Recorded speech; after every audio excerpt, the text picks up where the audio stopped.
Speaking of war crimes. Speaking of war crimes, let's talk about Okitsura. Let's talk about winter 2025.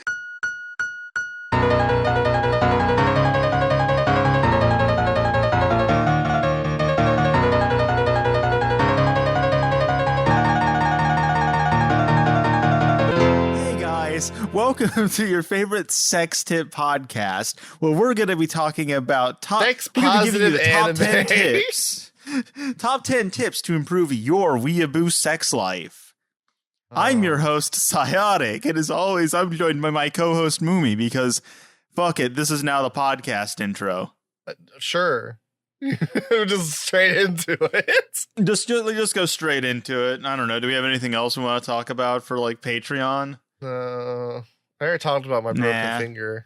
Yeah. Oh, yeah. So if you want to hear about how Moomy got a boo-boo and had to get his mommy to kiss it and make it fucking better, and go, I guess, subscribe to the Patreon because Moomy's a little bitch.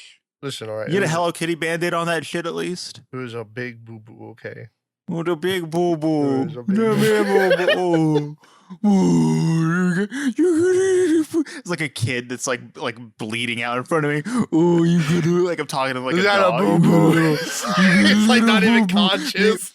The light is fading from his eyes. That's the last thing he sees in here. Or you gonna be boo-boo. Well, what's that war crimes anime everyone's talking? Cocoon. Yeah, I was telling you about that, right? Can we watch that yet? So we can't watch it because it's not subbed. Oh, but it's out, so it's gonna be subbed. So it's technically it has been ripped and it is up. But okay.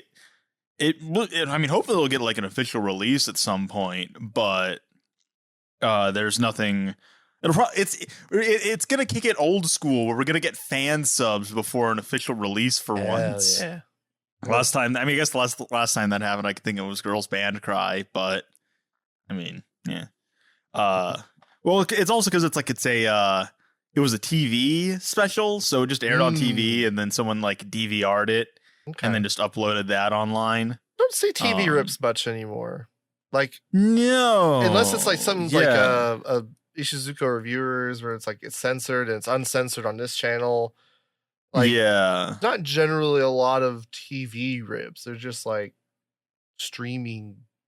I don't even know. Yeah, well, yeah, and that's why everything, because it's just being like ripped from like, day one Crunchyroll subs or whatever. Yeah. But because this one doesn't have that, because Crunchyroll has a long history of denying Japanese war crimes. Oh. So of course, woke Crunchyroll doesn't want to. I like how I'm framing like denying Japanese war crimes as woke. Woke Crunchyroll won't sub Cocoon, an anime about how like Okinawan like teenage girls were basically just so the plot, for anyone wondering what the hell Cocoon is, it's about the Himeyori, who were like a group of like Japanese schoolgirls in Okinawa that were basically just forced to be field nurses during the Battle of Okinawa, and 95% of them died. So that's not going to be it's a prequel. Okitsura. It's not going to be a happy. No, well, kinda, but no. Man, I'm glad that we got an anime about Okitsura's grandma. Okitsura takes place. Okitsura, I guess, let's talk about Okitsura. We're talking about winter 2025 anime. Speaking of war crimes. Let's talk about Okitsura. Let's talk about winter 2025. An anime that takes place in Okinawa that it's really funny. It's really funny that they will bring up in that show, like, oh yeah, in Okinawa, we love drive-thrus. We have like A&W. They go to an A&W in the show. They talk about how like, in Okinawa, people just tend to drive everywhere more. And because, they're not doing as much like walking or whatever the hell, and they eat like a lot more fast food. The Okinawa, like especially like the youth are just generally more obese than like mainland Japan. The bringing of all this stuff. I think they bring that up in an episode. Yeah, when they go to A&W, don't they? Yeah, don't put it that way. I don't think they don't quite put it that way, but it's funny because it's like you may watch that. You may watch that and think like, it sounds like they're describing America. I wonder why that could be. The show. And the show makes no mention of the controversial American military base at Okinawa. This is just like Turning Red. They didn't address 9/11. They didn't address. They didn't address. Well, I mean, it makes because the show is basically meant to be like a celebration of It's meant to be like it's like a pro Okinawan like tourism kind of anime. Yeah, it's a tourist anime. Yeah, so maybe you don't want to bring up like the uncomfortable truths of. Yeah, not to be confused. 1 second as I note down the timestamp to bleep that out. Not to be confused with tourist anime. No, like Orb. Yeah, no. When we say tourist anime, we just mean anime that like a lot of black people like. Oh no, don't say that. What? Am I not? What? I mean, that's what's the term now? What's the new N-word? Hood weeb? Oh no! Why? I think that's what. I think that's what. Based on how I've seen it used, I'm pretty sure it's just being like used in place of the N-word because woke Elon Musk on Twitter won't let you say the N-word still. Hello, freedom of speech, guys. Come on. Okitsura. Okitsura. Another funny thing about Okitsura, while on the topic of racism, is just like people see looking at the show and being like, Filipino anime. Oh no. I like the visuals of Okitsura. Like the color design is very vibrant. Yes. It kind of reminds me of TQ in like its limited animation process. It's not like I feel like Take You tonally is completely different because Take You is an assault on every sense imaginable, including smell and taste. Like and seeing dead people. If you were to put like animation on like a gradient, right, and it's like on like a Mob Psycho or UFO table, like maximum animation or something. Yeah. And like a PowerPoint animation, I feel like Okitsura would be like on the gradient closer to like a Take You, but it's not at that level. But it's because the animation is very limited, but they make up for that with very strong storyboarding and like consistent, like characters are consistently on model. Mm-hmm. So it just looks generally really solid anyway. It's funny. It has some weaker episodes. Like I thought the Test of Courage episode was kind of like whatever. Yeah. Fine. But like even in that episode, like they do like the interesting kind of like, oh, here's an interesting tidbit about Okinawa. Here we got like this creepy looking thing that's actually a good guy. You're like, oh, okay. Yeah, I do.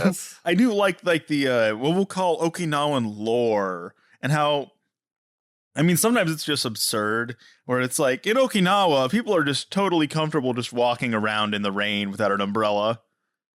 Yeah. And I'm like, I don't know how much of that is true, but that's that just feels like a comical stereotype. I do like the joke where it's like, oh, if you ever feel lonely, just go to the beach. And it's like, oh, why is that? Yeah, because everyone's here is just bored. Everyone on the beach is fucking. That is the most interesting thing I think I learned about Okinawa through the show. At least is that they're just not really amazed by the ocean at all because it's a tiny island, so they're just constantly near the ocean. So it kind of loses that mystique. You know, someone who maybe like me lives inland. Would have like, oh, the ocean, whereas they're just kind of like, yeah, it's there. It's always been there. And what about it? I mean, it's funny because the main character is from Tokyo, and every time they go to the beach, he's like, all right, we're going to go swimming, right? And everyone's like, why the fuck would we do that? What? Why would you want to do that? Why would we go swimming in the ocean? That sounds why? I feel like that being like the thing to sit out to is kind of funny because it's like they bring it up multiple times. Well, that's like everywhere, right? Like if you live in the Alps, like if you're a tourist, like whoa, it's the Alps, and if you live there, it's like yeah, it's the background. It's just there. Well, yeah, it has a very because when we say tourist anime, the main character is, I mean, he's not a literal He's a fish tourist. out of water character. He's a fish out of water. He's a Tokyoite in Okinawa. So there's all these, cultural miscommunications that happen, and that basically forms the backdrop for why we are learning these things about Okinawa. It's when you think about it, it's basically an isekai. Basically, I mean, I think I may have made that exact same joke last time we talked about this show. Maybe it's entirely possible. I think this might be the one time you made an original joke. Oh my god! I didn't steal a joke for once. Holy shit! I mean, you made that joke about something else. I don't think you just made it about Okitsura. Correct us below if you're knee deep in the lore. If you somehow remember, I honestly do not remember. As soon as we're done recording the podcast, I immediately. That's why I make timestamps, because otherwise I'm going to forget about all the horrible stuff we say that I need to bleep out. Yeah, just block all this out. It's just honestly, a miserable experience. Though that whole intro bit about us laughing at like kids dying is going to be bleeped out. That's all. That's not going to stay in, because that's not, unless you're listening on Patreon. What is wrong? Then you just get. Why are we so sad? But yeah, like Okitsura, like I really appreciate the last episode. It was the last episode where they do like it's not a shamisen. What is it? It's like the Okinawa equivalent. Oh, like, yeah. No, isn't that a shamisen? They called it something else. I mean, it sounds very similar. Yeah, well, it's not a biwa. No, no, it looks like a shamisen. It looks like one, but I don't think they're not calling it. It might be, unless it's like a. Is it a koto? Thing. Wait, no. I'm not really good with Japanese stringed instruments. Whatever, a koto is completely different. Whatever it is. We'll call it the shamisen for prosperity purposes. Sure. But like when they go to that shop and he's kind of like taking an interest, and you kind of get like the sanshin.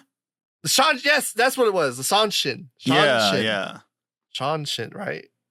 Yeah, it is a precursor of the mainland Japanese shamisen. So they did it first. Yeah, they did it first. See, I was on the right trail. You were. We were in the ballpark, but that episode, anyway, I think it's the finale, right? It was the last episode where they go to the Shanshin shop. It's either the last episode or the second to last episode. Yeah, and they have like that nice little kind of like moment where they're all playing and taking an interest in the Shanshin, and the shopkeeper kind of like has that flashback to, being kind of the reconstruction period of after the war, and kind of bonding. And you get that feeling. Which they do acknowledge there was a war. They do acknowledge that. Yeah, they just don't acknowledge like what was going on and what the war was. That I really like that kind of undercurrent of stuff. Like it's very Yashike-esque in that way. Where you get like that. Yeah. The kind of friendship between the Yaru girl and the main girl. I can't think of the names off the top of my head. Yeah, because we get like a lot of like flashbacks to them as kids as well, which is really nice. You get more characterization of both of them than you do the main character, which is very funny. This is true, which is really funny. Yeah, the main character to a certain extent is kind of just like a bit of a blank slate. Like you never see the main character by himself. So he's always getting the same kind of characterization. Do we know why he's in else. Okinawa? Is that ever established?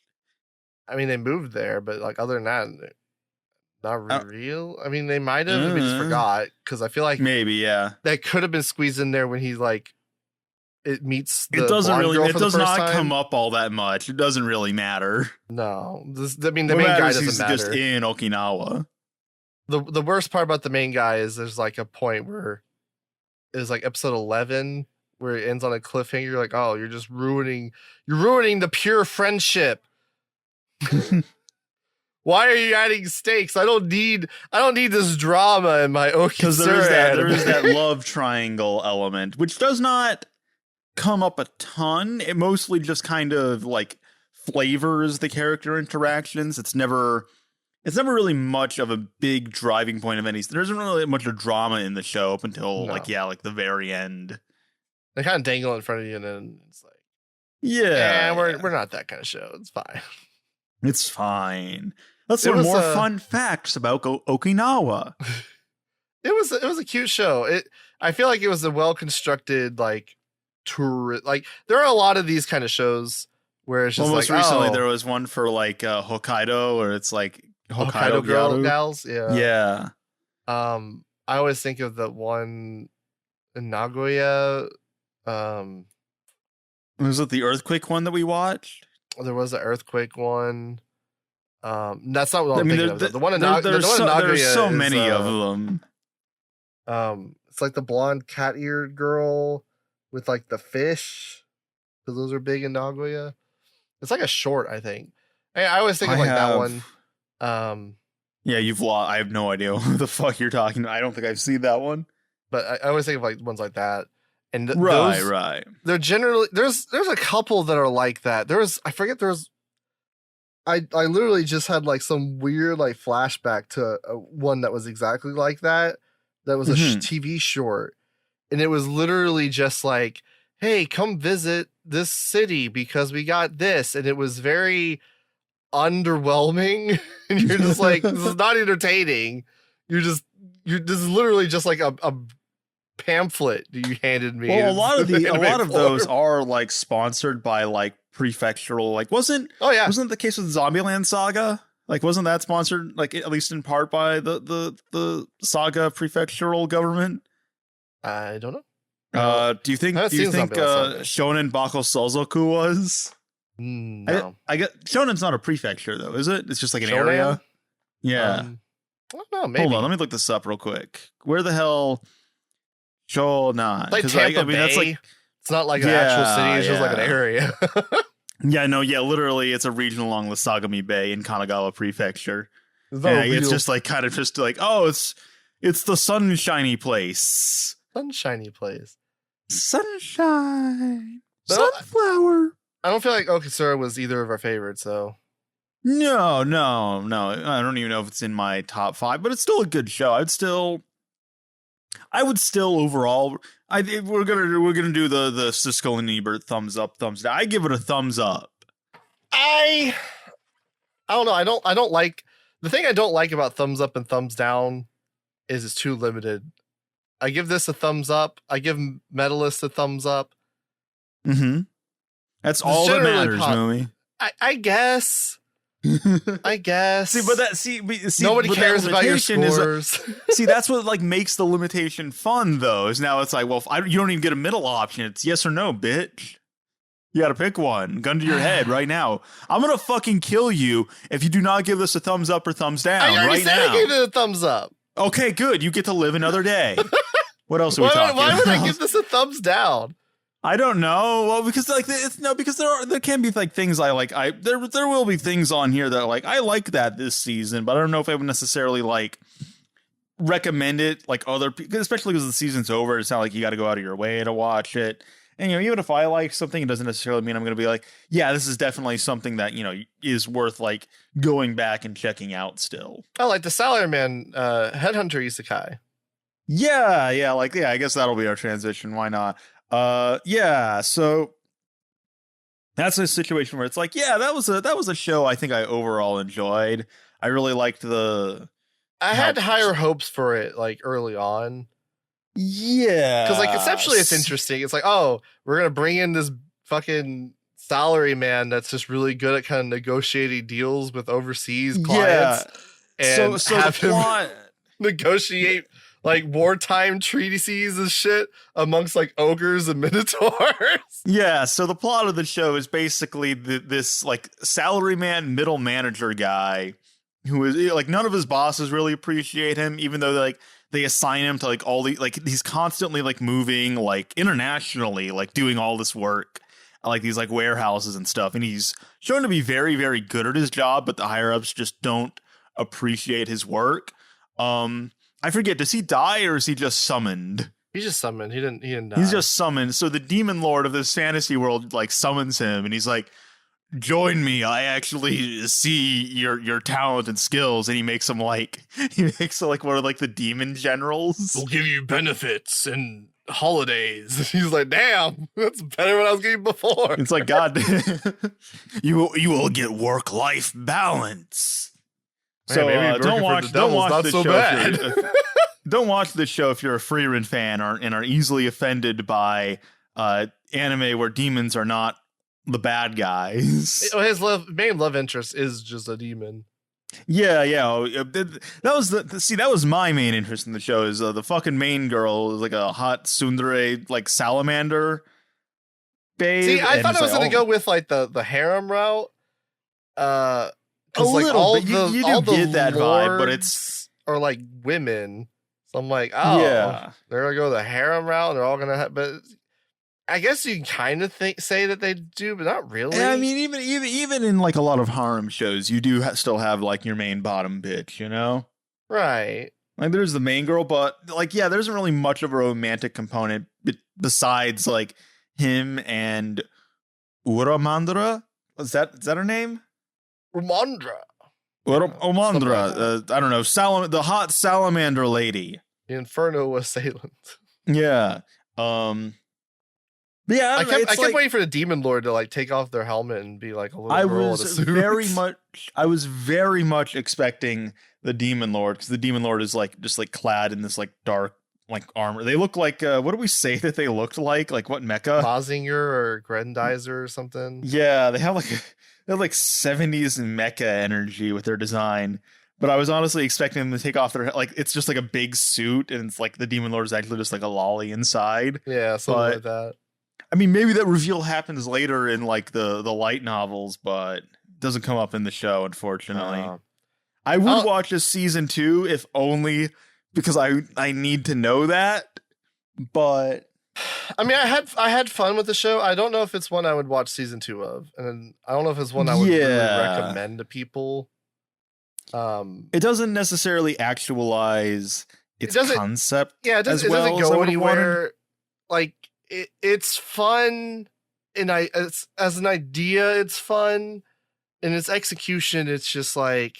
I would have liked a little bit more inventiveness and creativity in terms of how it applies its premise. Yeah, they kind of like it starts off really strong in terms of like how he's like able to like diplomatically resolve these conflicts.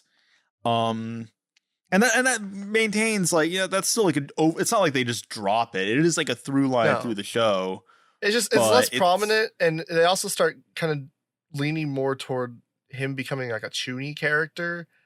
Yeah, like he starts like rallying the troops with these like Chuny speeches, and you're kind of like, okay, yeah, which again does make sense in terms of like he's like a middle manager that needs to like motivate his like employees or whatever underlings. He's getting confidence, but it's like yeah. It would have been more entertaining and he to doesn't see, know how to this like mild-mannered guy like talking to demons and like doing these like negotiations all the time. Which is funny because you didn't see like how like his like behavior, how his like work habits as a Japanese salaryman like come up in like toxic and harmful ways as he's working in the other world, to the point that the demon lord is like, I'm ordering you to take a break and take a nap, go to sleep. I liked the joke with the demons like being more exposed was like the more skin they exposed, the like higher status they were. Yeah, and, like him kind of taking the like, oh, aren't you cold approach? Yeah, and that leads to like some funny friction between him and the love interest. Again, funny cultural miscommunication. He hates me. He wants me to put clothes on. She's a good. The main girl is a good tsundere. Honestly, I do. She's well written. She's well written. Yeah, honestly.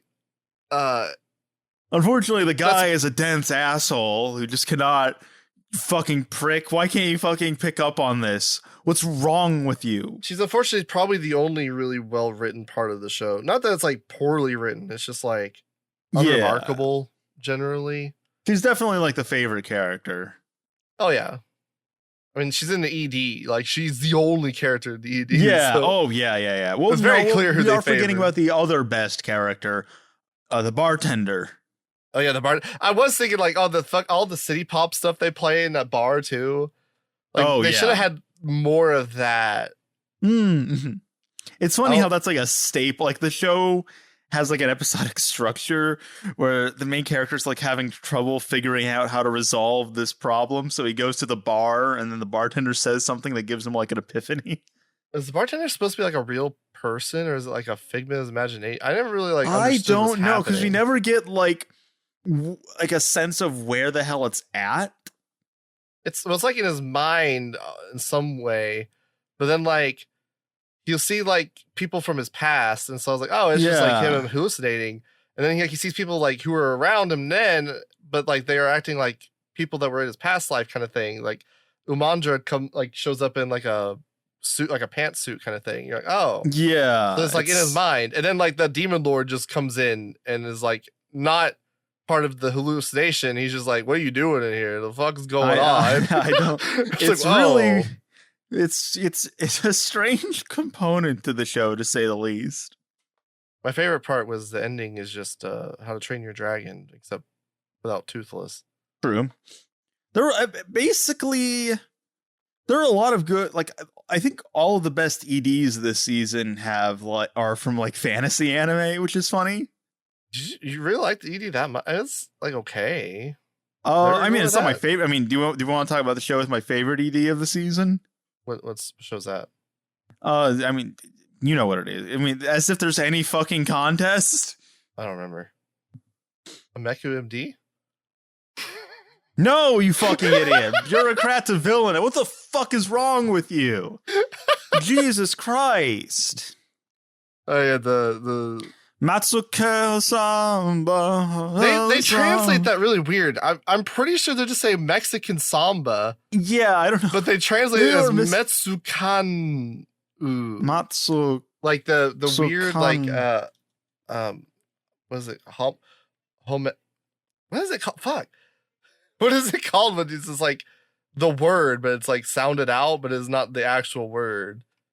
Wait, oh no, wait, hold on. Wait, no, it's an actual song, and Matsuken in the title is a shortened version of the singer's name. A combination of Matsu from Matsu Daira and his stage name, Ken. Wait, is this the same song? Hold on. I mean, surely it must be. Yes, it literally is, yeah. Wow, okay. I was so confused this whole time because I was like... Yeah, no, because it sounds just close enough that I'm like, wait a minute. And it's like samba, okay, yeah. Well, it would make more sense if they didn't make more allusions to like other like Spanish things, right? Like they're like doing the ole, yeah, sal. I think they said sal. They say like other things. It's not just samba, because like samba is like, oh, it's just like a dance thing or whatever. Yeah, but yeah. I was like, oh, it's just like Mexican samba. Why are they saying it like that? That's weird. But I was wrong. Damn. Yeah. That may honestly end up being like that's definitely on the short list for best EDs of the season, though, right? Good ED. It's a really banging ED. Do you want to talk about the show itself, though? The show is more banging, honestly. Honestly, yeah. I was there's something about manga original isekai with Oji-san in the title. I don't between this and Isekai Oji-san, I don't know. We're betting 2 for 2 on that. And I'm a kindred spirit with someone who wants to become a Japanese girl with blonde drills. With blonde drills. So yeah, I guess to give context for what the show is about, it's about this middle-aged salaryman father gets into a car accident and is not reincarnated. He's just in a coma, but he is like, while he's in that coma, he is now he's like possessed his daughter's like otome game. Yeah, because somehow we'll get into like that, but he's now controlling the body of the Villainess character of the otome game that his daughter was playing, and the show is basically like him like navigating, trying to be like, oh well, I guess. Because he's an otaku, and so is his daughter, and so is his wife. Well, he's like an old school otaku. So he's like an old school otaku. He's not otaku coded in the sense of like, like a Oji-san from Isekai Oji-san, where like everything was like related back to video games. He just like is familiar with like otaku stuff, but he is like a functioning adult, and so he's like, oh yeah, this reminds me of Aim for the Ace or Candy Candy. Like, I watched Rose of Versailles as a kid. What about it? What about it? Oh, I understand immediately what kind of character this is.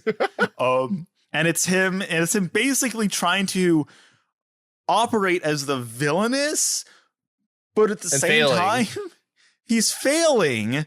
But it's really complicated because he's technically failing because his like fatherly behavior like just ends up taking over. So instead of like, being the Villainess and like screwing over the main girl of the otome game, Anna, he ends up like helping her. But even when doing stuff to help her, it ends up reflecting back on her as like, wow, he's reincarnated as the character named Grace, and everyone's like, wow, Grace is she's so magnanimous and wonderful. She's helping out this girl. It's a funny commentary on pretty privilege. And it's a funny like contrast to Isekai Oji-san. Because literally everything Isekai Oji-san, like everything he does in that is like interpreted very as like the worst possible interpretation. He saves that woman and she immediately thinks he's like an ogre that's like gonna like rape her or something. And like she just like offers herself up to save her brothers. Yeah. Whereas like in this, he will try to do something that's like evil, quote unquote. Like he's just like, oh, I'm gonna admonish her for doing this, and this will make her think poorly of me or something. And she like admonishes her for doing it. She's like, oh, she's so thoughtful that she's like correcting me so I won't stray from the path. Sasuke's Grace Sama. It's really good. There's nothing he does. And there's a very intentional and interesting aspect of like gender performativity as well, because obviously, we talk about like Rose of Versailles, like that's like explicitly referenced, and he is a 52-year-old man trying to play the role of like a teenage villainous girl. And then that ends up coming up later at the end of the show when they're putting on this play. But the way they do the play is like a gender bent version. Right. It's very interesting, honestly. There's it's like, okay, so it's definitely like aware of this concept and is like incorporating it in pretty clever ways, honestly. Well, that play is very interesting because the whole conceit of that play is like a fairy, like a trickster fairy, just like swaps the bodies of like these two characters, like their souls. Yeah. And then like they have to live as the other character. And by living as the other character, they kind of like learn something, or like the prince. It's basically the prince and the pauper or whatever. But they have their souls swapped instead of them just looking like each other. Right. And that ties back into the concept of the show where Grace isn't like embodied her soul hasn't gone in his body, but no. There's obviously that same like similar element where she's like, it could be like that she's learning because she's seeing the world through his interactions kind of thing, right? Yeah. I don't know what they're going with it. Like it clearly is doing something with that intentionally because like the mom character is the one that wrote the play. Yeah. And clearly knows something more. And she kind of is like, oh, who wrote this shit about the fairy? Like why did these rules have to do true love, like breaking the spell where I can't talk to her or whatever. Yeah. And it's interesting too, because without getting into like too many spoilers, the nature of what has happened to his soul to end up in the body of Grace.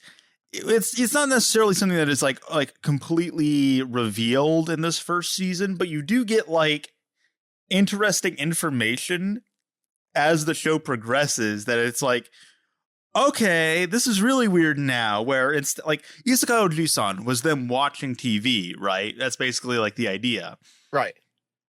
This does something similar where but instead of TV, it's like playing a video game. It has like that weird meta aspect to it as well. Yeah, like they're not really playing the game. They're just seeing how her dad has been playing. Because like they come back from like him having the accident and discover him on the TV. And then they go through like a month worth of time, like within like a sitting or something. Because they're like, oh, he went through all this shit already.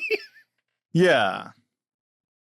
And the way that whole bit is handled with the family is, again, I don't want to spoil it too much, but it is hilarious how it is handled, where it's like, oh, this is gonna be like a Shaggy Dog situation where they need to figure it out. No. It's really funny how they handle it, to say the least. But I don't want to talk about too many specifics, because there is a lot of fun in just like watching how certain things unfold, because there's a bit of a mystery aspect to the show. Yeah. And I don't know, somewhat. I think somewhat, and I don't want to like ruin that too much, because this is a pretty strong recommendation, honestly. Yeah, I mean the majority of the appeal is not necessarily like the mystery stuff. It's mainly just the character interactions of seeing this sort of right middle-aged dad character who, you see his like actual like who he looks like in real life, and he's just like the balding kind of like overweight guy who's just kind of a typical kind of dad, makes puns, dotes on like his daughter. Oh, there's a lot of dad humor in the show as well. A lot of dad humor, and like seeing that filtered through this Ojo-sama character. Yeah. Like at one point he like thanks the chef or something, and like it goes back, like harkens back to like him just being at the bar and just be like, thanks for the meal, Doc, or whatever, as he's leaving. But like it's filtered through Grace. It's just like, oh, my compliments to the chef, and like, oh, she's so refined, and she starts this whole trend. It's like just him being a dad, basically. Yeah, and again, it's that interesting, and this is something you see a lot. And like the classic example is like Overlord, where it's like you have a character that is trying to perform a specific role in this other world, and how they go about navigating that is what makes it interesting. Mm-hmm. And I think unlike the other salaryman isekai we were just talking about, this one I think does a really, really good job in terms of it has that premise, it has that basic idea, and then it's really strong at like executing it, and has like a lot of different like avenues and ideas that it wants to explore using that just sort of like fundamental premise. Yeah, this is strong recommendation for me too. It's like strong recommendation. My top 3. It's in my top 3 this season. I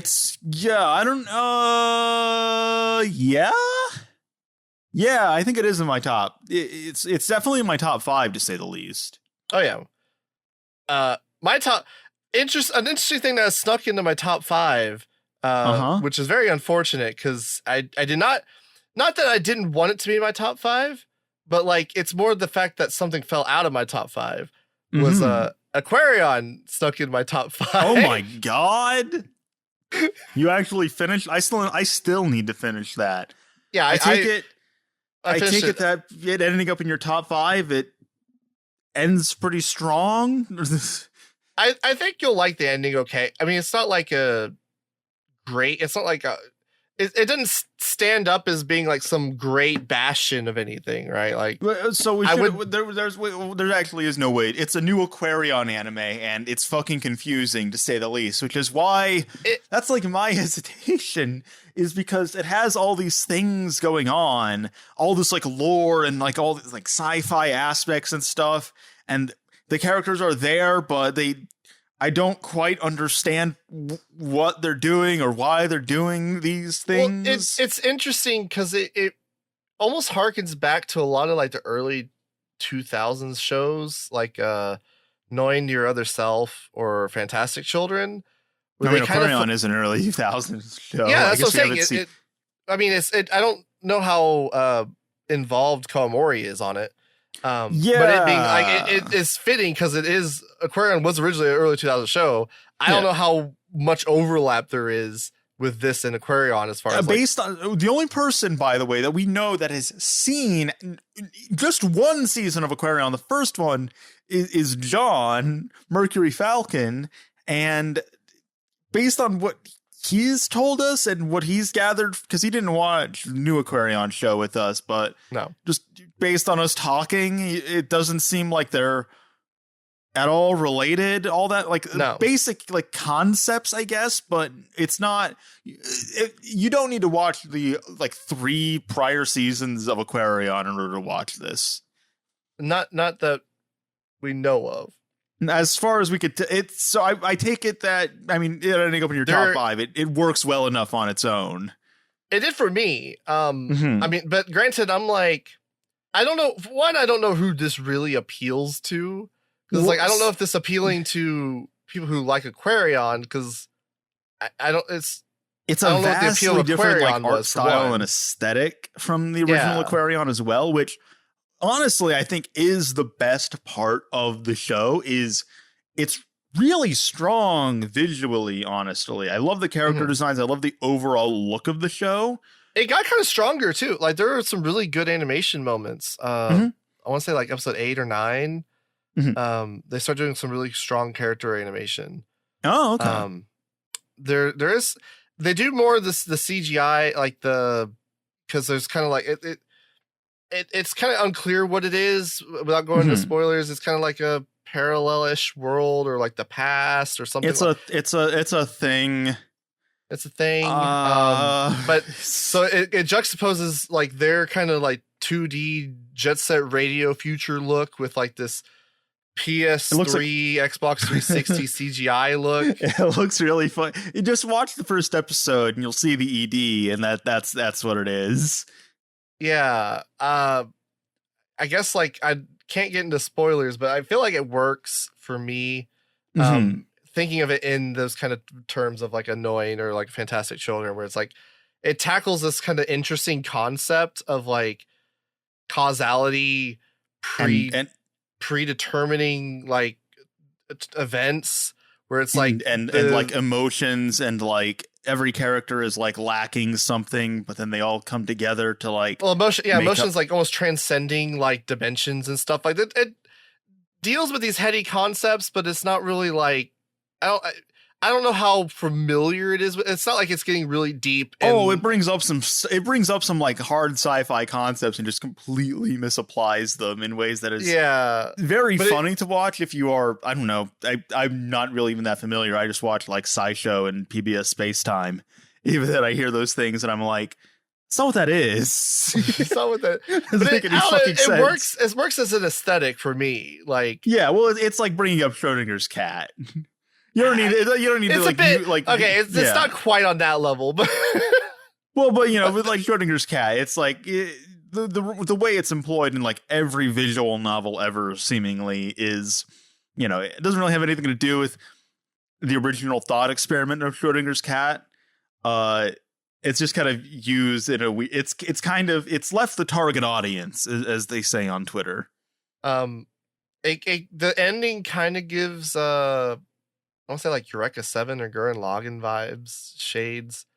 Okay. So I won't expand on it any further than that, but I do think at least it doesn't go south. Okay. Because like my main reservation with it is it has all of these things, all these ideas, and they kind of just end up clogging up everything. Like, so like I don't understand what the conflict is really, or why these what is like these characters don't necessarily have very strong dynamics with each other. And so in terms of like, I don't understand, like, you know, this broader story. You can look something like Evangelion, for example, and for a great point of Evangelion, it's just like, oh, the fucking angels are invading and we have to stop them, and it's not entirely clear why or what's going on, but it makes up for that by having really strong character writing and interactions. A similar thing, and this is what Aquarion really reminded me of, was Flip Flappers. Flip Flappers is also really fucking confusing in terms of like the central premise, and you have all these side characters, like the group, you know, that they're like working, you know, doing all like these missions for. And I'm like, I don't understand any of these characters, but that doesn't really matter because the episodic concepts for Flip Flappers are so strong and striking and fun that it makes up for that anyway.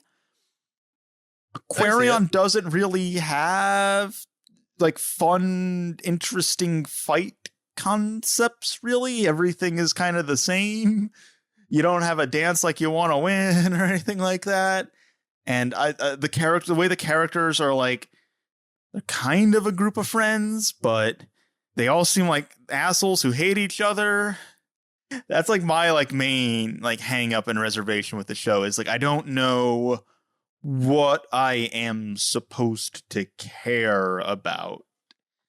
Like, I mean, really, like definitely not executed on the level of Ava. No, well, no. I would say that there's a similar-ish appeal in a certain aspect, but it's obviously not to the level of like execution. Yeah, well, I think all this could have been remedied had the show been like, instead of 12 episodes, maybe 24. So then you're able to like, because the show is really fast paced. And so you could like stretch things out, give just like more like slice of life dynamics, have the characters doing like just other things, hanging out, doing whatever, get some interesting tidbits. And I think that would then make like there's like a weird emotional moment when these characters, not to spoil too much, they have like a realization about like their past lives at like the aquarium, and it's like this like emotional scene at the end, and I'm just like, what? Like I'm fucking lost. It's very strange. I don't dislike it. I'm just reserved, but this is not a negative recommendation from me. If you like mecha, it's still worth checking out. I think this is the weird part because like it's in my top 5, but I also don't know who I would recommend this to. It's a tough sell. It's a weird show to say the least. It's one that I enjoyed. I just don't know if most people will enjoy it. Yeah, because it is like that's me. I guess no thumbs down? Question mark. I don't know. I don't know. You have free will, listener. You can decide for yourself. You don't need us. You don't need a thumbs up or a thumbs down. No. But we're still going to do it anyway because it's a funny bit. I'll give it a thumbs up because I like it. Okay, sure. Fuck it. Why that? There. I feel like a one thumb up, one thumb down is an appropriate thing. Yeah. Speaking of confusing and weird, and I ended up liking this more. I gave it a higher score than you. Certainly. We're talking about Momentary Lily. I was the original Momentary Lily. You were on board from jump, basically.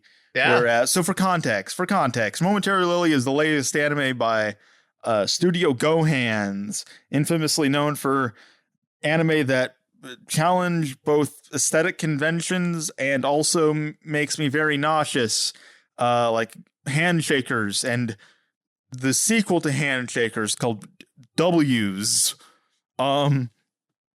They had this new nothing but W's. Nothing but W's. They had the new show, Momentary Lily, which is about a group of girls who all have like spirit weapons, basically.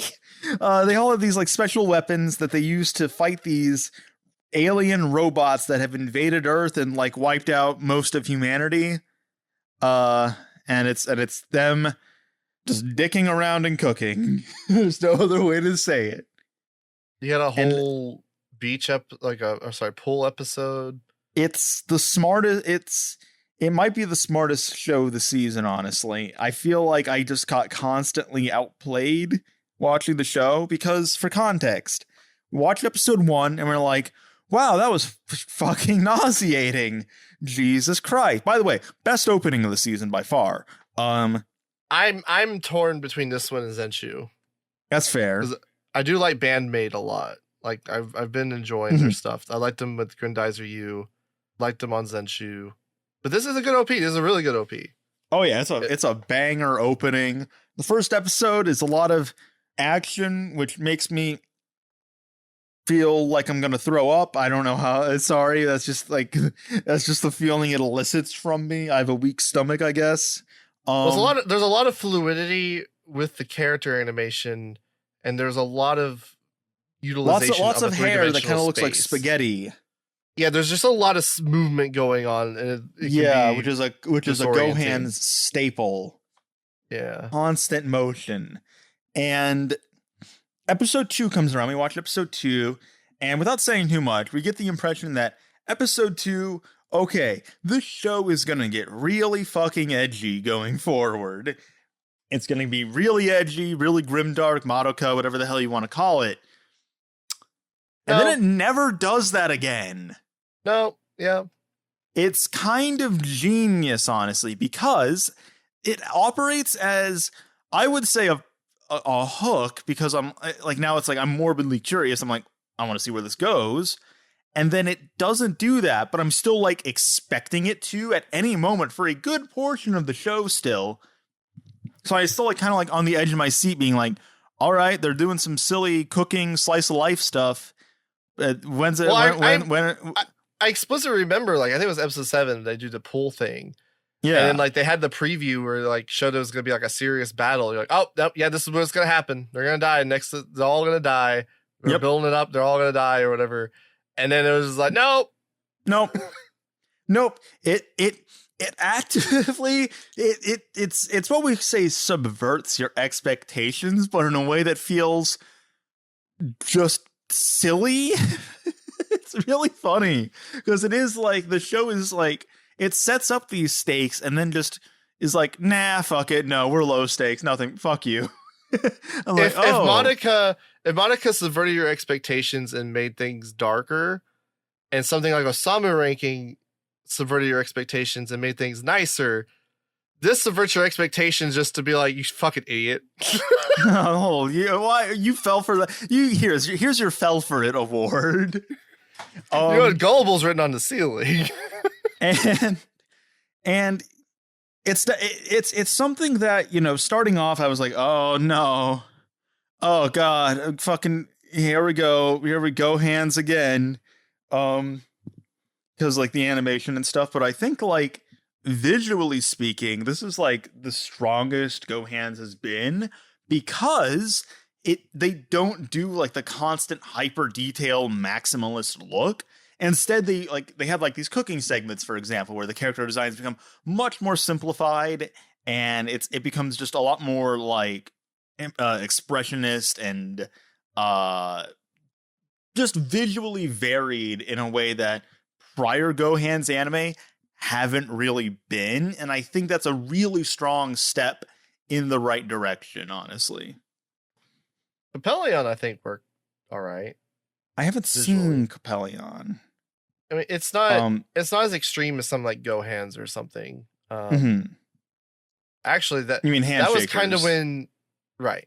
That was kind of when like they kind of had this like weird reputation of just being like a wallpaper anime, because like Capellion's kind of just like a post-apocalyptic, like overgrown after humans by Tokyo, right.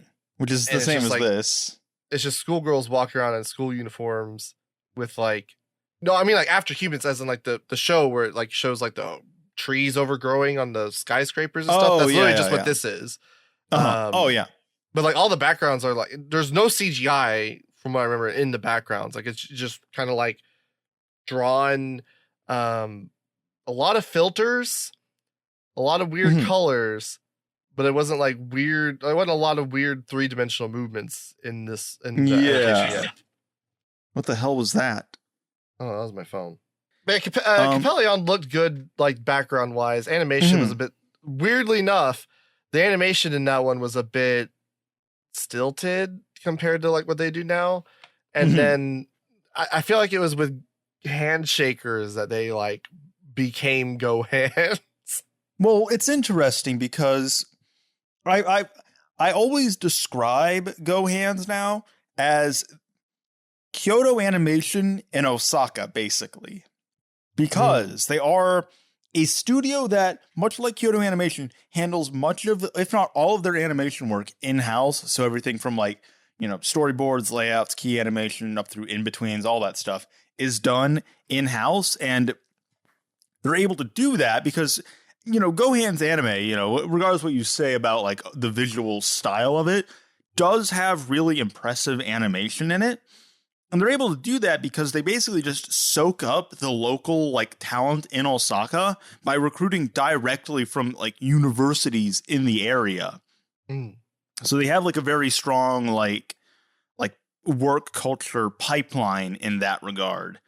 And something I think is interesting about them is that they don't have a website and they don't really have any social media presence as a studio. And that is by design, because according to the founder of the studio, the idea is like they don't want to rely on like social media. It's like they want the anime they make to basically just stand on their own, essentially. And it's certainly why they're working. The Goat Hands.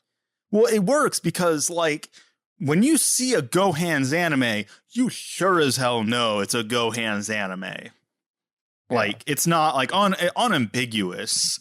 Even Capellion, which was again more reserved, like you could tell just from the only exception I could think of would be like Setokai Yakuin Domo, but that's like over a decade ago at this point. That's like one of the first things the studio made, I think.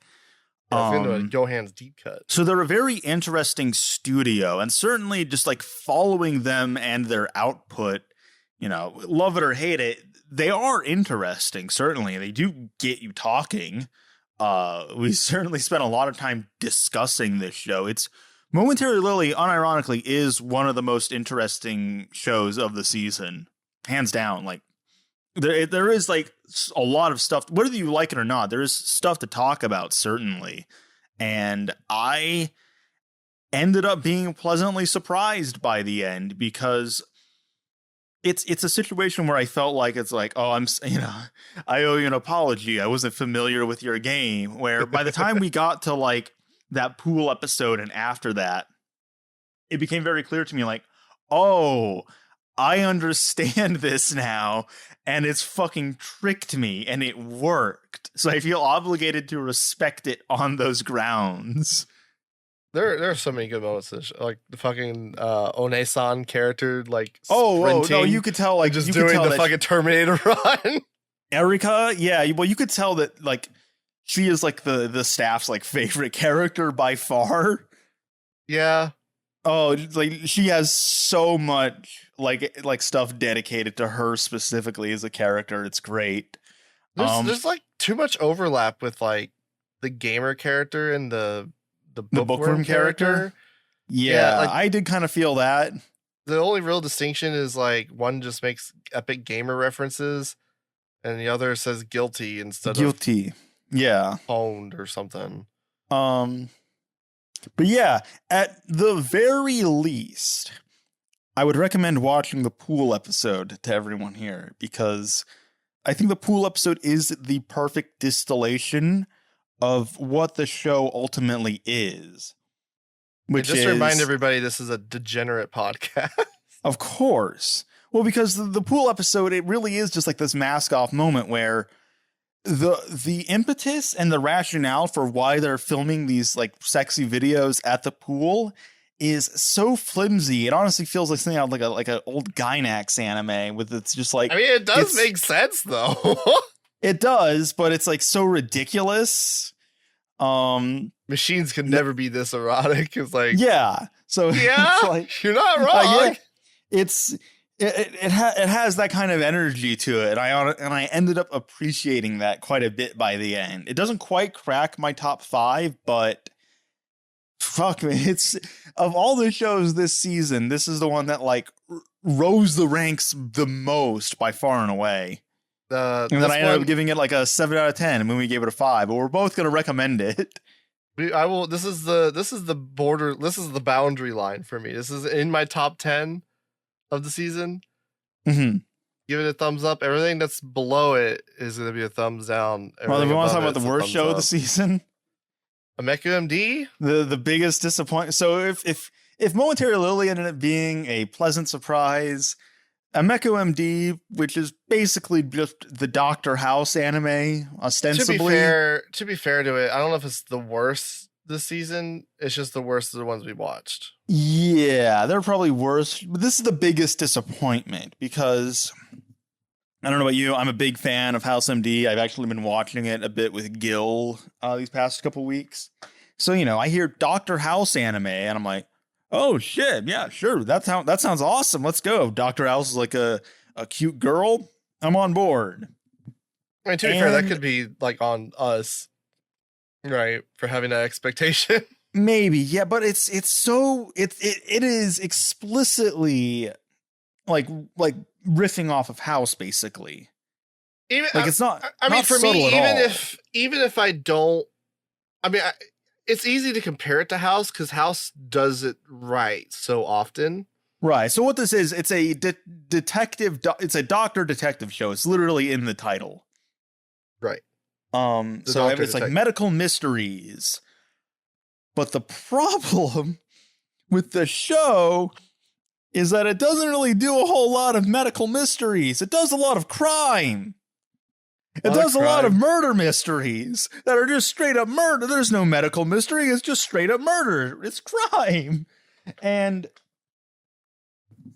I was on board with the show somewhat, We watched like the first episode or two. No, you weren't. Don't fucking lie to people. Yeah, we watched like the first 2 episodes, and we're like, all right. For 2 episodes, yeah, we were on board for 2 episodes. That was good. Well, then we watched episode 3, and we're like, well, that was a medical mystery. The first one was like a crime. This one's more of a medical mystery, and not a really clever one, really. The solution is very, very simple. Whereas House MD, the ailment is basically always like some insanely obscure disease or condition or something that is manifested in a very weird and specific way. Well, that could be a limitation of the format, right? Because House is an hour, or it's like 48 minutes. Yeah, 40 minutes, whatever. Yeah. So you get a portion of the episode where you establish the mystery. You kind of go through the standard diagnostics parts. Yeah. You get the cure, like the it's this. And then you pepper something in like goes these like wrong. character B plots over the course of the show. House has this thing going on with Wilson, and towards the end of the episode, he's talking to Wilson. He gets this eureka moment, rushes out of the office to go save the patient. Bada bing, bada boom. That's how you structure a House episode, basically. And this only can't like 20 do that. Minutes. Well, it can because it can just do that over multiple episodes, which is true. But it does something stupid shit. Something the show instead. does, but not in that way, because after episode 3, episode 4 through 6 it's less of a House thing and more of like, this is like a Detective Conan 3-parter, basically, because again, it's just crime. It's just crime. So the biggest like criticism is like the first episode of that is like at least a medical mystery of like, oh, I'm gonna solve human combustion. You're like, oh, okay, now we're getting somewhere. Okay, yeah. Second episode, they kind of do that, and then it starts delving into something completely different. You're like, I don't know where you're going with it. I don't know. It becomes like this terrorist conspiracy thing, and it's like, why? The third episode does not even feature the doctor. Like, she's barely in that whole episode. No. And it's just like an so many dumb things in that episode too. Oh, it's very stupid. Oh, like the whole scene of like the shed is like, oh my god, this is very dumb. The last episode we watched, I guess mild spoilers. We get a bit of backstory for her. Yeah. Which a show pulling the kid with cancer card is always a good sign. But it was a fine episode. Fine. I would have appreciated it more if this were a better show. Yes. Well, that's the thing, is that Ameku herself does not have a lot going on. Like, okay, again, she's supposed to be like this literally Sherlock Holmes character. We don't even say Dr. House. Sherlock Holmes. That's like that's the name of like the first episode. Even is like Dr. Holmes or whatever. She does a similar Sherlock thing too. Like, they don't go too explicit with it, but she does have a couple moments where she's connecting the synopsis and it's visualized in a visual way, kind of like Sherlock does. Oh, like the Benedict Cumberbatch show. Yeah. But like, because like the whole thing with like Sherlock is that he has like these like critical like antisocial flaws. Right. He's kind of an asshole and stuff. And Echo doesn't really have that. She's just kind of weird. I mean, they kind of try to imply she does, because she has strained relationships with the staff of the hospital. She's banned from some wards and stuff, but like you don't really see it in the characterization. No, like so in like House, you can understand why, because House is constantly doing things that are fucking insane. Like he will just take over an OR that someone else is already using. Oh, he'll just like go into like a breached, like contaminated room and like ruin the surgery, right? Like that kind of. Yeah. You don't really see. She's not enough of an asshole to the people around her, is the thing. Yeah. She needs to have like some sort of like overarching character flaw that like produces these things. It's more of a so quirky kind of characters. Like, yeah, because she's just walking around the hospital with no shoes on and stuff, and she has like a weird office on the roof of the building that's like just stacked with books, I guess. Like a house. And then you have the Watson character, who is a character of all time. You have Gendo, literally Gendo, the head of the hospital, literally doing the Gendo pose in like an episode, and he's like grandfather or something, some relative, and that's like the reason. Yeah, that's like the reason she has like a job is like family ties or whatever. I don't know. It's so flimsy. I was not feeling this one. No, Columbo's in it, but yeah, it's a thumbs. Also, the show just doesn't really look very good. Thumbs down. That's 2 thumbs down. Speaking of not looking very good. Sakamoto Days. I thought Sakamoto Days was good. Yeah, but that was the one people were talking about, not looking good. So that was the most prevalent thing to talk about. It doesn't look like Don. I mean, it looks fine. It doesn't look like Don or like, I don't know, a elusive samurai, but it's fine. I don't know. It looks fine. I honestly don't really have much to say about Sakamoto Day. I feel it's like we did talk quite a bit about it. I don't know. That's kind of the thing. I give it a thumbs up. I recommend it. Did you come away with anything from the ending that you're like?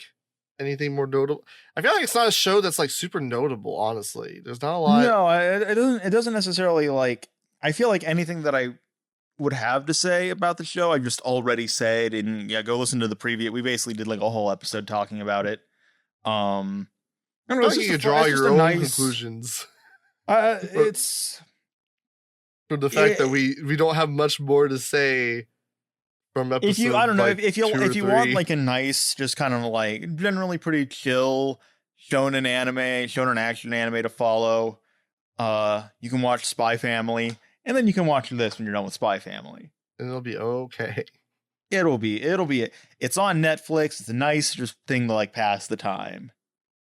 I think it makes it into my top 5 still, because it is overall entertaining. But yeah, it's just not necessarily something where it's like one.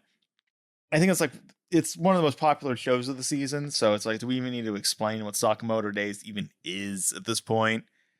Days. Yeah, I don't know. It's a fun show. I like it. I like the pathos, the ethos of it. And now we mentioned it, so we put a thumbnail. Mark it. Bada bing, bada boom, baby. Get baited. Get that SEO. I don't know. Speaking of baited, Hanashura, I guess. I don't know. Oh, yeah, I mean, it's Hanashura is kind of Yuri bait. Because, like, kinda. I think so. Hana Asura is basically, we also talked about this in a previous episode, though I do have more things to say about it now that the show's actually ended. Which is that there are a lot of things to say about that ending. Yeah, we'll get to that. But basically, it's a show. It's an adaptation of a manga written by the same woman who wrote Hibike Euphonium. So it has like a lot of threads of that, but instead of music, what the artistic center of the show is basically reading, oration, that sort of thing. Prose. It's a prose contest almost. Like yeah, well, because it takes place with the Broadcasting Club, and one of the things that I think. Oh my God! Hold on.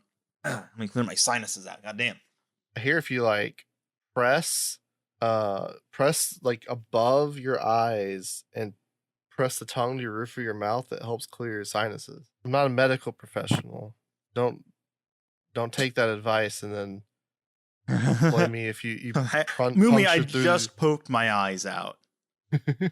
Well, and what I think this show does have on Hibike that Hibike doesn't is I do like that it is more varied in terms of the kinds of perspectives and the way people view like the art that they're doing, and also just like the kind of art as well. So you have people that are really into reading, people that do broadcasting, people that are really into like sound effects, things like that, video editing. So I do appreciate that varied approach. The thing that ultimately I think ends up knocking the show out of my top 5, because I was pretty on board with it up until like the last 2 episodes, is that those last 2 episodes they're basically completely unrelated to everything that the show had been setting up beforehand. And all of those like varied perspectives, all this others, like all these things that the show has going on kinds of ends up biting the show in the ass, because none of that is really capitalized on in the ending. So it just kind of feels like the show ends up amounting to not very much. It was definitely like like we watched those last 2 episodes and we're like, what are you doing? Yeah, why would you do this? It was like not as much of a letdown as like Ameku M.D. Like it doesn't ruin the show, but it is kind of like, damn it. It doesn't ruin the show, but in some ways it's more of a letdown because like Ameku M.D. was bad pretty early on. This was like solid. It almost was like you don't have to do anything. You just have to like stay the course for another 2 episodes and you're golden. Yeah. And it veered off course and made itself really hard. Worse, but not necessarily terrible. And you're just like, what are you doing? Yeah, it veers off worse, but the end result is still not horrible. Like, I don't want to be someone who's like, oh, well, the show's a bad ending, therefore it sucks. Like, the show still overall is pretty good. I do quite like the characters. I like the main character and the sorts of interactions and the feelings that she develops around, her art, her craft, reading and competing with other people and all these other things. Yeah. I like how the show, like, it goes into that stuff. But again, it just feels like it doesn't build up and amount to anything because the ending is just like a non sequitur almost to all of that. I think ironically what you appreciate, which I can appreciate if it was done better with the showing of different perspectives, but I don't feel like it was really utilized in a way that made it like organic to the story, in a sense of like it's organic in a sense of daily occurrences. Like you're not going to watch it and be like, oh, this is unrealistic feeling. But as like a story that's like building up to something, it all ends up feeling kind of like a non sequiturs. Like it's like, oh, here's a vignette, here's a vignette, here's a vignette, but it's all building that's what you need that ending to kind of like tie it all together, basically. Right. And that's kind of like, I guess that's kind of where I'm getting at. Like the ending doesn't really tie those things together, so it just comes off as non sequiturs. Yeah, it comes across as, potentially like I said, building to something. It ends up working against the show because it sets up all these things, but then doesn't really deliver on them all that well, which is unfortunate because I do like the show still, but it's like, man, this is it'll be interesting to see if this gets a season 2, which could be pretty likely. Yeah, so this is Studio Bind for context. Mushoku Tensei, Onimai, although this is like the weakest thing they've done visually. So it's not bad, but it's definitely not as like... I was super disappointed by the visuals. It's like, not as adventurous as I think it could be. Like, it starts off, that first episode is wonderfully directed. I love like the abstract presentation of the reading and stuff. I wish they did that more, though. I wish that was more of like a consistent through line with the show. It's basically dropped entirely after episode, I don't want to say 6, when they go to the reading from the other girl. Yeah. It does that thing with like the city, which is very uninspired. Like, right. Yeah, I remember we were talking about that, and in some ways, when it gets to like those like sort of abstract, dreamy kind of things, when it comes to like the way that they are presenting the characters reading, and it's like a sort of like divorce from reality way, is that in order to drive more focus towards the narration itself, which is the artistic craft being on display, it would make more sense to really like dial back the animation, keep it very minimal, so then you're like really focusing on like what that character is saying and how they're saying it. So I think we talked about it with that episode. Yes. Specifically how like I was almost expecting them to do like like just a line or something and like kind of convey this like loneliness, emptiness, and do the more surrealistic thing, because like it's an interesting. This is an interesting way like comparison to Rakugo. Because Rakugo does like very little surrealist stuff. Like it has like a ghost at some point because he like hallucinates during like a fire. When it does like the Rakugo sequences, it is just like the kind of acting that you would see in like a one-man Rakugo show. Oh yeah, it's basically just like purely just highlighting like the character animation of like him engaging the audience and the actual voice acting. Right? Yes. Oh yeah. And the way, like, like the way they'll like turn when they're voicing like a different character, things like that. And this didn't need to do that.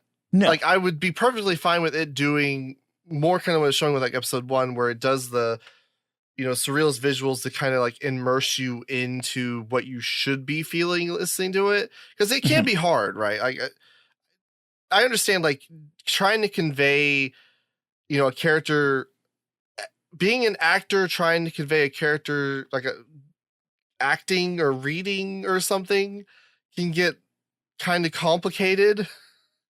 So it's like, I can understand that you kind of need to take that route of being more visually interesting to like get the audience kind of immersed in what they should be feeling.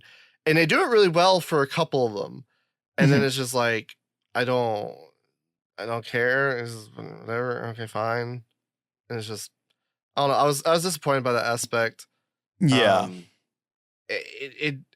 It'll be interesting if like season 2 kind of, if it almost like recontextualizes the whole season in retrospect, where like season 2 is able to bring everything in like to a just like climax where like it elevates all of it, and you kind of like, oh, I see why you kind of front loaded all this stuff because of season 2 kind of doing it. But as like a standalone season 1, it's really, I don't want to say it's hard to recommend necessarily. It's something that I feel like I will watch a season 2, and if season 2 is like ends up like being really, really strong, I'll give it a thumbs up. But yeah, I don't know if I can really recommend this one as it stands. It's a good show, but it's just like, if I'm going to recommend something, I also want it to have a good payoff at the end. Yeah, the payoff of this one was like the climax was like just like a family thing, and it's just she starts like reading a poem in the middle of this family thing, and you're just like, what is happening? It's so bizarre. It feels like, imagine watching like Ping Pong, the animation, and like the last 2 episodes of Ping Pong, the animation is like, they need to go and save like Peko from like Smile, Kazuma, and like Kong all need to like team up and go save Peko so he can then compete in this tournament. And well, then you make it sound more interesting than they even. Like, really, they team up to do that, and they just go like talk to somebody, and then that person and it resolves it with like just so simply, and it's like, okay, why did we even? It would make more sense if those last 2 episodes were somewhere in the middle. Honestly, like restructure some. And there's another episode as well. The show in general could benefit from moving some episodes around. Had those last 2 episodes happened in the middle of the show, it would have been just a bit of a detour. To add some more characterization towards the tomboy character before it gets back on track. But that's the thing, it never gets back on track because that's where it ends. Yeah. No. I mean, thumbs up still, I guess. It's not a bad show. Not a bad show, but yeah, I don't know if I can It was in my top 5 for a while, but it was, yeah. Those last 2 episodes knocked it out of my top 5, honestly. Same, yeah. Unfortunate. Well, I guess on the topic of kind of not an unfortunate ending, but not as strong of an ending as I would like, but it's still one that like stays on course, but it's just not that like mind blowing. Is Tasokare Hotel? Yeah, which I think the show may be in my top 5. I'd have to go and check. It's definitely one of my favorite shows of the season still. So what Tasokare Hotel is it's an adaptation of like a phone visual novel thing about this girl that she dies or something, and the people who die in like weird circumstances, they get sent to this like purgatorial hotel where that's not even really expanded on. It's just like some random people get put this purgatorial hotel. It's like if it's uncertain if they're alive or dead or not, I guess. There's not really qualifiers, though. Like 3 of them just happen to be, or 4 of them end up having to be like directly related to one another somehow.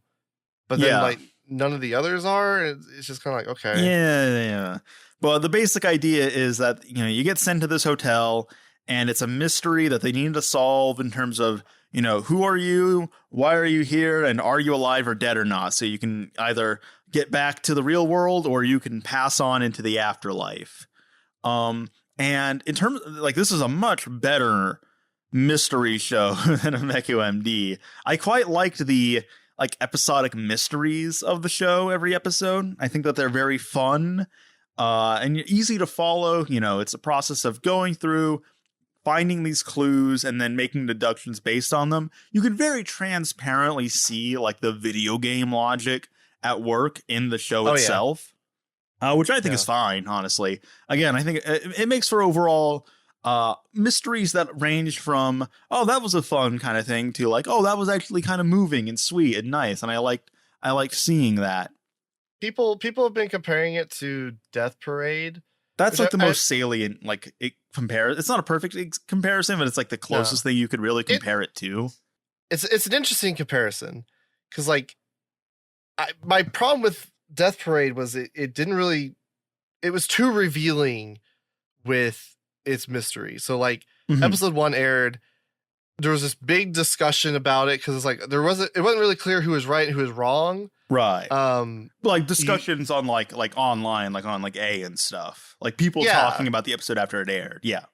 Yeah, because like you get glimpses of stuff and you're like, oh, she cheated on him. Or she didn't cheat on him. I don't like you had like interesting debates about it, right? It's like, okay, it wasn't clear. And then episode 2 aired and just explained everything, and it's like, oh, that's kind of lame. Okay. Yeah. And like it didn't really improve from there, right? I don't really have that. I didn't have that experience because I didn't watch it while it aired. I just watched it like every episode basically in sequence. Like I basically binged the show. So I just went from episode 1 into episode 2. So I wasn't necessarily thinking about like, discussing it with other people and like what actually happened. Right. I'd have to sit on that for a week. But Tasokare Hotel, I appreciated that it doesn't really focus on the like morality of the living lives or whatever, right? No, yeah. I mean, you have serial killers, you have people committing fraud, people that are just victims of circumstance. Yeah, like a good example was there was a character who died because they got ripped up in a scam and like were trying to run away so that they could not be arrested to support their family or whatever. Yeah. And they end up dying in an accident and falling or whatever.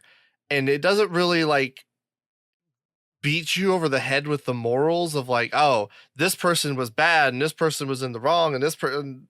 It's just kind of like lets the situation be what it is, and you just take away your own thing out of it, right? Which is kind of what I wanted out of Death Parade in a sense. Yeah. So and I appreciate that about there's this an show. added layer to that as well, because partway through the show, like within like the first however many episodes, they introduce basically the villain of the show, who is this like sociopath serial killer character that more or less acts as like a foil to the main character, Neko, who, by the way, part of the reason that we decided to continue watching the show is Neko herself and like her voice actress, and I just love hearing her talk. I honestly, she's a good character. I honestly do feel compelled after watching the show to go and play the game. But we get introduced to this Osoto, who's like this like, you know, sociopath serial killer character. Like a chaos element to the show. Yeah, and it's fun to watch them basically, you know, duke it out solving these mysteries, because like Osoto is basically just working to try and bring out like the worst in people who are in the hotel. Whereas, you know, Neko is like trying to like solve the mystery and then help them like pass on or just figure out what's going on. Whereas like Osoto just kind of just wants to like create chaos and misery, which is a fun dynamic, especially because they're not like, they will work together. They're not constantly at each other's like throats or whatever. They're not like constantly like literally fighting. It's more of like it's not positioned like a good guy, like a superhero versus supervillain thing. It's just kind of like you people are people, and it's like an intellectual kind of duel almost, which is fun to watch. The unfortunate thing is that the last two episodes, in terms of like the way it develops, because like there is this conflict with Osoto that is like being built up over the course of the show.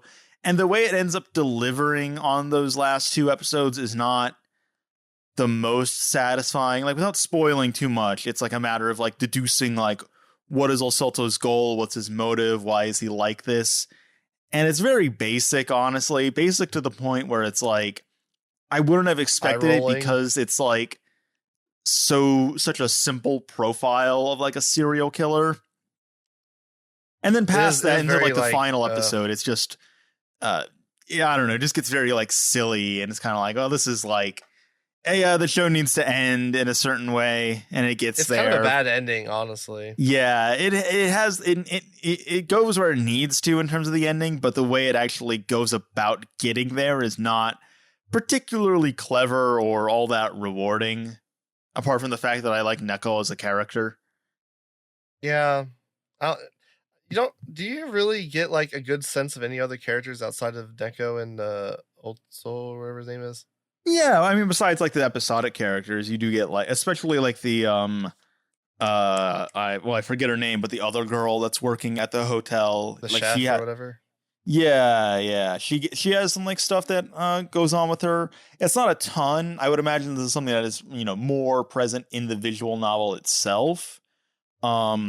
But it is primarily like, you know, Neko and Osoto are like, you know, the two like most prominent characters on the poster. So it is ultimately about them. So there's your crack ship material. Not even really crack ship, toxic ship. I still overall would give the show a thumbs up. I recommend it. The ending isn't as strong, but unlike Hana and Asura, it is still an appropriate ending. It doesn't feel random, so it gets a thumbs up from me. It's a weird one. I guess I give it a thumbs up. It kind of is like, it's almost in the same kind of vein of like Salaryman, where it's almost like, for me, it's just kind of like, it's just like a it's okay. You can give it we can give it. It can be a 1 thumbs up show. You don't need it. I mean, it's not that I like would not recommend it. It's just kind of like it didn't do a lot for me. It's just like a fine. I mean, if we want to balance it out, I'll give it a thumbs down. But like generally, I'm just like, That'll be a good way to like differentiate it, because if one of these is a thumbs up, it's like, oh, I guess I can give it a thumbs down. It still gets a 1 thumb up. Speaking of watching for a character, Giramasu, the Guildmaster. Oh God, this is the literally you show. So you take it away for this one. I mean, this is just like a woman who is working as like a guild receptionist in this fantasy world where all these heroes' adventures are going into these depths of the dungeons or whatever. All these dungeons that pop up. She's responsible for all the paperwork of them going down in there. And she becomes like this vengeful deity because she has so much overtime that she keeps missing all of these like moments in life. So she wants the power to like basically like overcome all the obstacles that are causing her to have overtime. So she is like granted this like godly ability that like makes her stronger than every other like hero essentially. So she gets a really cool big hammer. It's a big hammer and can one shot every boss ever essentially.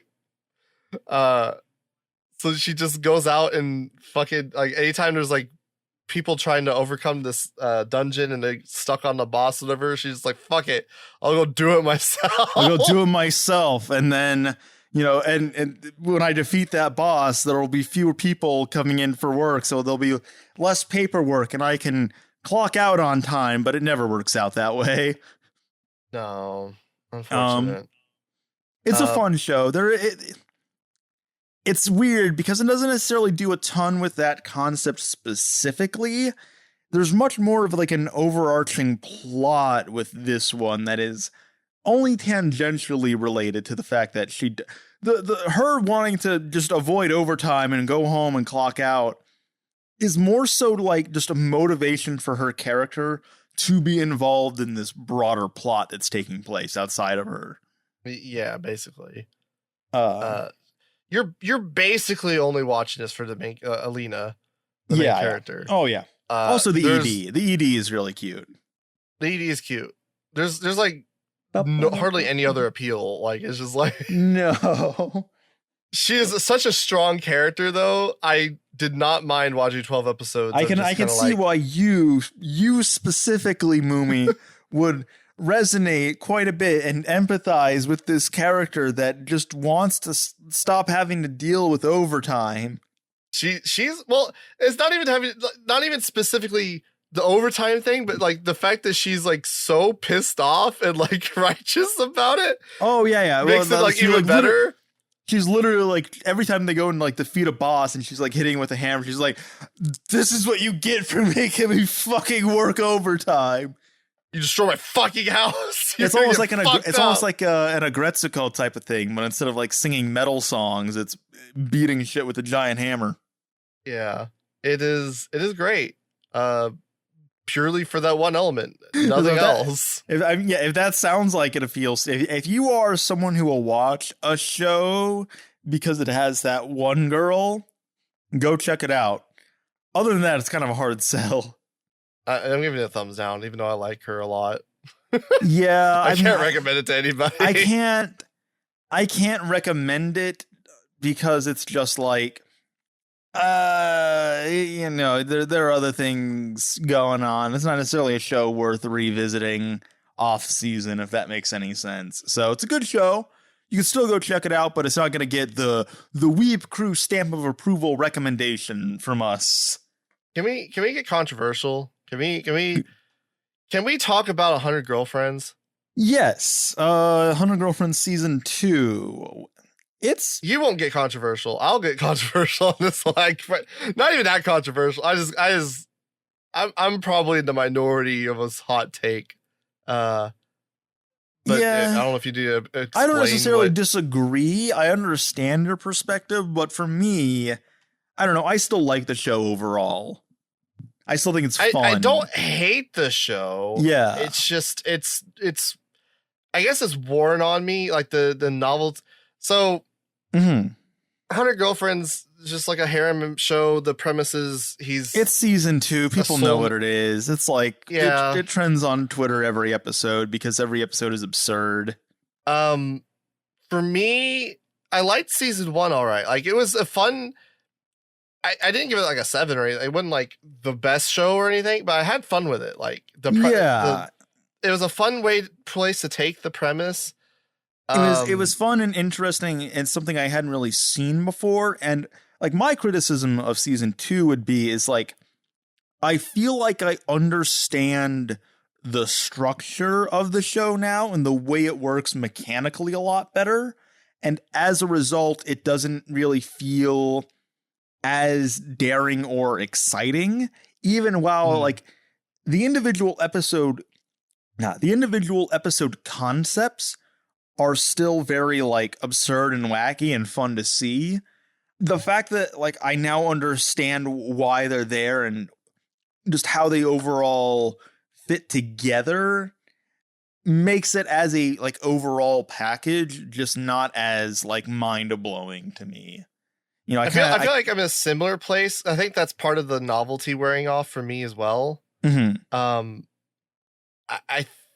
I think it has more to do with the characters in a way. A lot of the sports girls good. Oh, like the new girls that they introduce are kind of like the baseball girl. Yeah. The girl that eats a lot, she's all right. The maid is okay. And then the disappearing girl is all right. She's like a non-character. The really pretty one. From what we saw with the manga, they reorganized it quite a bit to where they got introduced sooner. Yeah. So that they weren't like backloaded into the season. Because like I guess otherwise it would have been like they introduced these characters at the end. Mm-hmm. And they would have had like the last episode be at like episode 4 or something. Yeah. Which would have been really weird. So I do appreciate what the anime staff did in that regard. Mm-hmm. I think for me, the novelty started wearing off because like the whole thing is like he's like a super boyfriend, right? Like he does so much to like be a good boyfriend to his. Well, it's funny because I remember in season 1, girlfriends. We would talk about like, oh my god, they just keep kissing over and over again. That's something you never see in like romance anime. But by now in season 2, I'm like almost desensitized to it a little bit.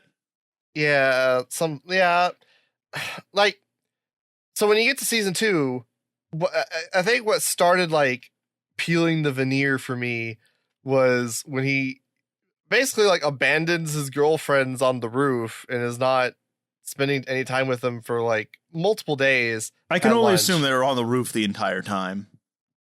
Yeah, that's what I never leave that fucking roof. I have no object permanence in this show. But he's not spending any time with them in favor of going after a middle school girl. And it's like, that's funny. I don't know about this one. I don't know. Like he's literally like making her a grilled cheese sandwich or some shit in home ec room. And instead of like doing it with, some girlfriends or something and like, oh yeah, I made you a grilled cheese and like incorporating it that way. He's just doing it by himself in a home ec room instead of being with the other 9 girlfriends. It's not as much of a group project. Well, that's kind of the thing is that you hear the premise, 100 girlfriends, and it's like, how are they going to do that? How are they going to be able to deliver on that idea and the show not? It's like, you watch like fucking Endgame or whatever the hell, Avengers, and it's like, how are they going to put all these superheroes in this one movie and not have it be a complete clusterfuck? But now, I mean, you know what's going to happen. I mean, it is obvious from the premise, like the jump, right? Like, oh, okay, people are going to get sidelined. Characters are going to kind of run together. Yeah, like, but it's a question of like, how are they going to like manage that like structurally and stuff? And now with season 2, it's like, I understand how you can actually build like a building that is like, half a mile tall or whatever. You just do A, B, C, and D, and it's no longer. It's almost like explaining like the joke. Do you know like the it's like explaining a joke is like dissecting a frog. You understand the frog better, but the frog is dead in the process.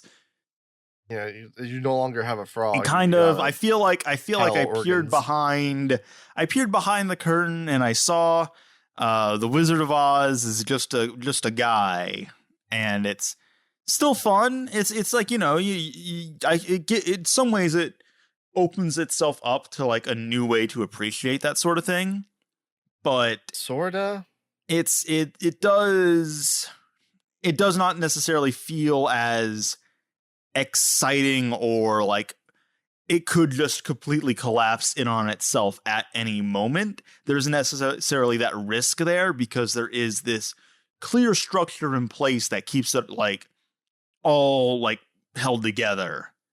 I feel like it doesn't help that once the veneer kind of was falling off for me, mm-hmm. all the wholesome Chungus date shit they're doing then just started to feel like I was watching some Mormon shit. There's the controversy. You just alienated every listener that's a member of the Church of Latter-day Saints, Moomy. Good. Our listenership in Utah has just plummeted through the goddamn floor. So, way to go, buddy. They were carrying the U.S. number, but it's just like weird. I didn't really find it that weird, honestly. I don't have that kind of hang up with it. It's just, I don't know. I'm not buying it anymore. I'm not in on it anymore. I did specifically when we were watching season 1 on Twitter. I had like a post that was like just as a draft of like the Waco compound burning, and when like the first season of 100 Girlfriends ended, I was just going to post it and be like, damn, that ending was crazy. I do see that point. It's just not necessarily something that really like affects me or really like encroaches into my mind all that much. It's just, it gives me, I don't know if it necessarily is like You're a conscious woke moralist, we know. Yeah. But I don't think it's like a conscious thing where it's like I'm watching, them doing karaoke and having that whole like sequence and being like, this is Mormon shit. It's just more like, it's kind of like, that's how I can best like describe the ick, I guess. Mm-hmm. Where it's like, it kind of has that same ethos or whatever. And I'm just like, Yeah, okay. I don't really get the ick because these aren't real people. Well, yeah. That doesn't really register for me. Like I'm trying to use the cool kids slang terms so you'd understand, all right? Well, the speaking of understanding, ick, let's talk about well, you didn't watch the bestiality anime, but no. I did with Lex and everyone else. Beheneko, which is about I'm glad I didn't watch this. A knight that gets reincarnated as like the behemoth monster, but he's like in like the baby form, so he's like a cute little kitten. And it's not an isekai, by the way. No, it's not an isekai, it's just reincarnation. And he's adopted by this elf woman, this big titty elf girl that, I mean, it's not even like they don't beat around the bush. She just wants to fuck him. Every girl in the show just kind of wants to fuck him, and he's a cat. It's really it's it's funny to watch. The only reason we watched this show is because in episode 1 we saw tits for like a split second, and then Lex and everyone else in the group watch, the fucking gooners they are. I was like, oh no, this is peak. We got to keep watching it, booba. And you tapped out, but I was like, fine, we can have that as a treat. And it was. You can tell who's the gooner among us because I didn't want to watch this show. No, you tapped out immediately. It's a fine show. I don't know. It's pretty forgettable. Oh yeah, wait, hold on. I still give 100 Girlfriends season 2 a thumbs up, by the way. I give it a thumbs down. If you like it's if you've seen the first season, there's no reason not to watch it. Thumbs up. Beheneko, I mean, movie can't really. I guess movie just gives it a thumbs down by default, and I did drop it after one episode. I also give it. It's weird because the first episode like establishes that he can gain like these skills and stuff by eating these monsters. Yeah, I thought that was gonna be more interesting. No, that becomes like it's not really about him getting stronger. It's about all of the girls in the party getting stronger. It's very weird. He becomes like just a non like a non-factor in the show after a certain point. It's very strange. Anyway, yeah, thumbs down. I don't know. Probably weren't even going to watch it anyway. There it is. I didn't even know it existed. No. Let's talk about. Well, we have 3 more isekai to talk about. Well, hold on. Let's talk about I Have a Crush at Work first, so that way we can just get that one out of the way real quick. I Have a Crush at Work is the most conflictless romance anime I think I have ever fucking seen. What it's about... It's very funny. Okay, you tell us. I want to say what it's about is like, it's this office romance between this guy and this girl, and they have to keep their romance a secret from everyone else. So they act like they kind of don't like each other at work, when in reality they're just having the best relationship ever, honestly. They don't really have to. They're like, oh, I don't want people to know. Yeah, there's no real like threat, like, oh, they could be fired if people. No, there's nothing. There's no conflict there. No, there's no conflict in the show at all. Really, it's really funny. Like you compare this to that one from like 2 seasons ago, where it's like 365 Days of the Wedding, where they have to act like they're getting married so that they don't get shipped to Alaska. There's no setup for this. They're just dating, and they just don't want people to know. Yeah, and everything in their lives goes well. It's very funny. They have a perfectly normal, healthy relationship. They both love each other very much, to the chagrin of Mumi. Well, actually, I don't mind this relationship as much as I minded the end of 365 Days. That was really grating. Just that one episode. There's that one bit at the end where they're like, I love everything about you. And Mumi, the miserable bastard. I love the way she walks. Is. I love every footstep. I'm like, shut the fuck up. I will fucking cut off your legs so you will never hear him again. You fucking bitch. God damn it. Oh. This one's not so bad because it's just like a normal relationship, right? Yeah. It's not like so fucking over the top where I'm just like, shut the fuck up, you fucking 13-year-old middle schooler. No, and but you do like see them be like intimate and stuff. Like they do have sex in the show. Yeah, that's fine. I don't have a problem with that shit. Mumi's anti-sex, like, it's a normal by the way. No. If it's a normal relationship dynamic, that's fine. Yeah. I just hate like the honeymoon shit that they if they put that shit in there. I'm like, okay, enough of that. I don't need to fucking see this stupid shit. Like if it's just like, hey, I'm going to support. That's it feels like paradoxically type stuff, but only because there are no problems. Things just go well. Like their work is going well. Their relation. I disagree because it just feels like a normal relationship. Like that is.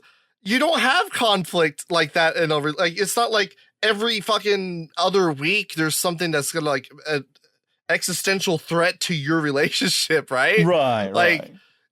It's just, you're living your everyday life. You might just get a disagreement every once in a while, maybe very rarely. Yeah. And this show that was very rare, like, and they just supported each other in very healthy and normal ways. They interacted in normal way. Like it wasn't like over the top. They weren't like, I just love every strand of hair on your nose. Shut the fuck up. You take. This was just a normal. It's kind of paradoxically like makes it worse in a way that it is just a normal relationship. Well, that's kind of the thing that ultimately ends up working against it. Is as a result. It's just not very entertaining to. I guess if you want something that is just like super relaxing and conflict free, yeah, but I don't know. It doesn't really want to watch two characters that are somewhat just kind of live vicariously through them.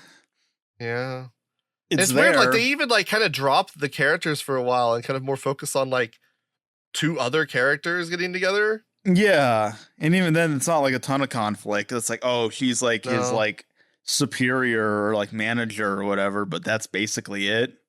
She gives pushback on them getting a relationship for like maybe 10 minutes. 10 minutes, but they decided on it anyway. I like the show overall. It's fine. definitely like low on the list of things I saw this season. I can't really recommend it. It's fine.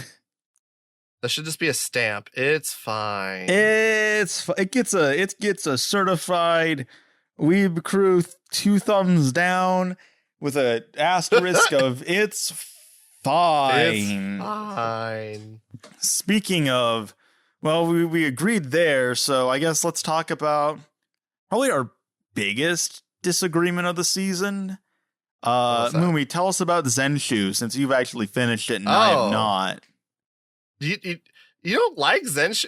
So Zenshuu... It's not that I don't like Zenshuu, it's that I just think it's okay. You are way more into it than I am, so take it away. Basically, it's about an anime director who is having creative block on working on this first love movie because she's never experienced a first love before. Chokes on some food and dies. Bum, bum, bum. And then wakes up in her favorite movie, which was an anime movie that everyone hated. And she's just living out this movie and making changes because she's like, oh, I actually would like a better ending. So she's trying to make that better ending happen. Yeah, that's the general premise. Yeah, the general gist. Yeah.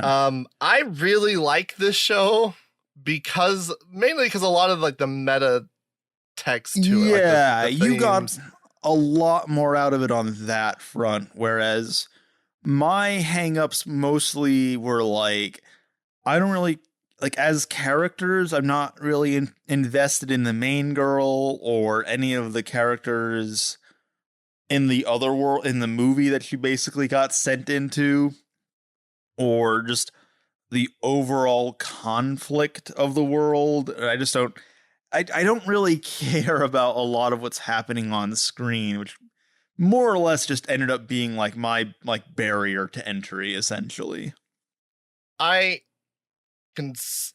understand it to a degree, right? Because the movie Tale of Perishing in the show is not supposed to be a good movie. No. Well, that was the funny thing is while watching the show, we steadily pieced together like, oh yeah, this movie really would just, they left like, because you're like learning stuff about the movie and like information that is left out of the movie that the main character is now learning for the first time.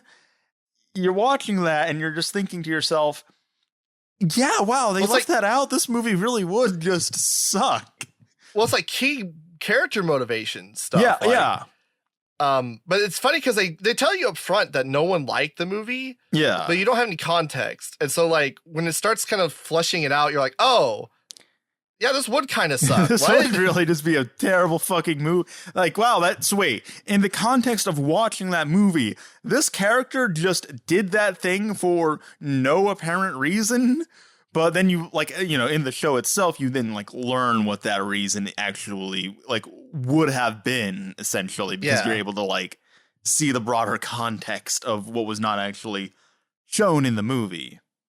Which is interesting. That is an interesting aspect of it. I don't like Luke. I don't like any of the characters, honestly. Luke? Yeah, isn't the main character named Luke? Oh, Luke, yeah. Yeah. The blonde guy, the hero man. I don't know. To me, and it's kind of the thing. It's like the world itself is like an aesthetic mess because it's like all these different characters. Like you have Luke, who's like just a sword guy main character. You have a fucking unicorn thing. You have Unico, and it's set in the world of like Nausicaa or something. So it's like, oh, none of these mesh together really well.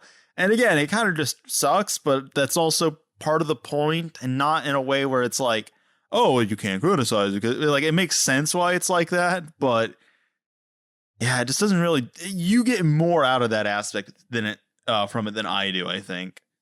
Well, I appreciate like what it's doing and like how it's interacting with these parts. Mm-hmm. So like the background information of like her working at the studio that made A Tale of Perishing, and like kind of implying that she's worked on these other works.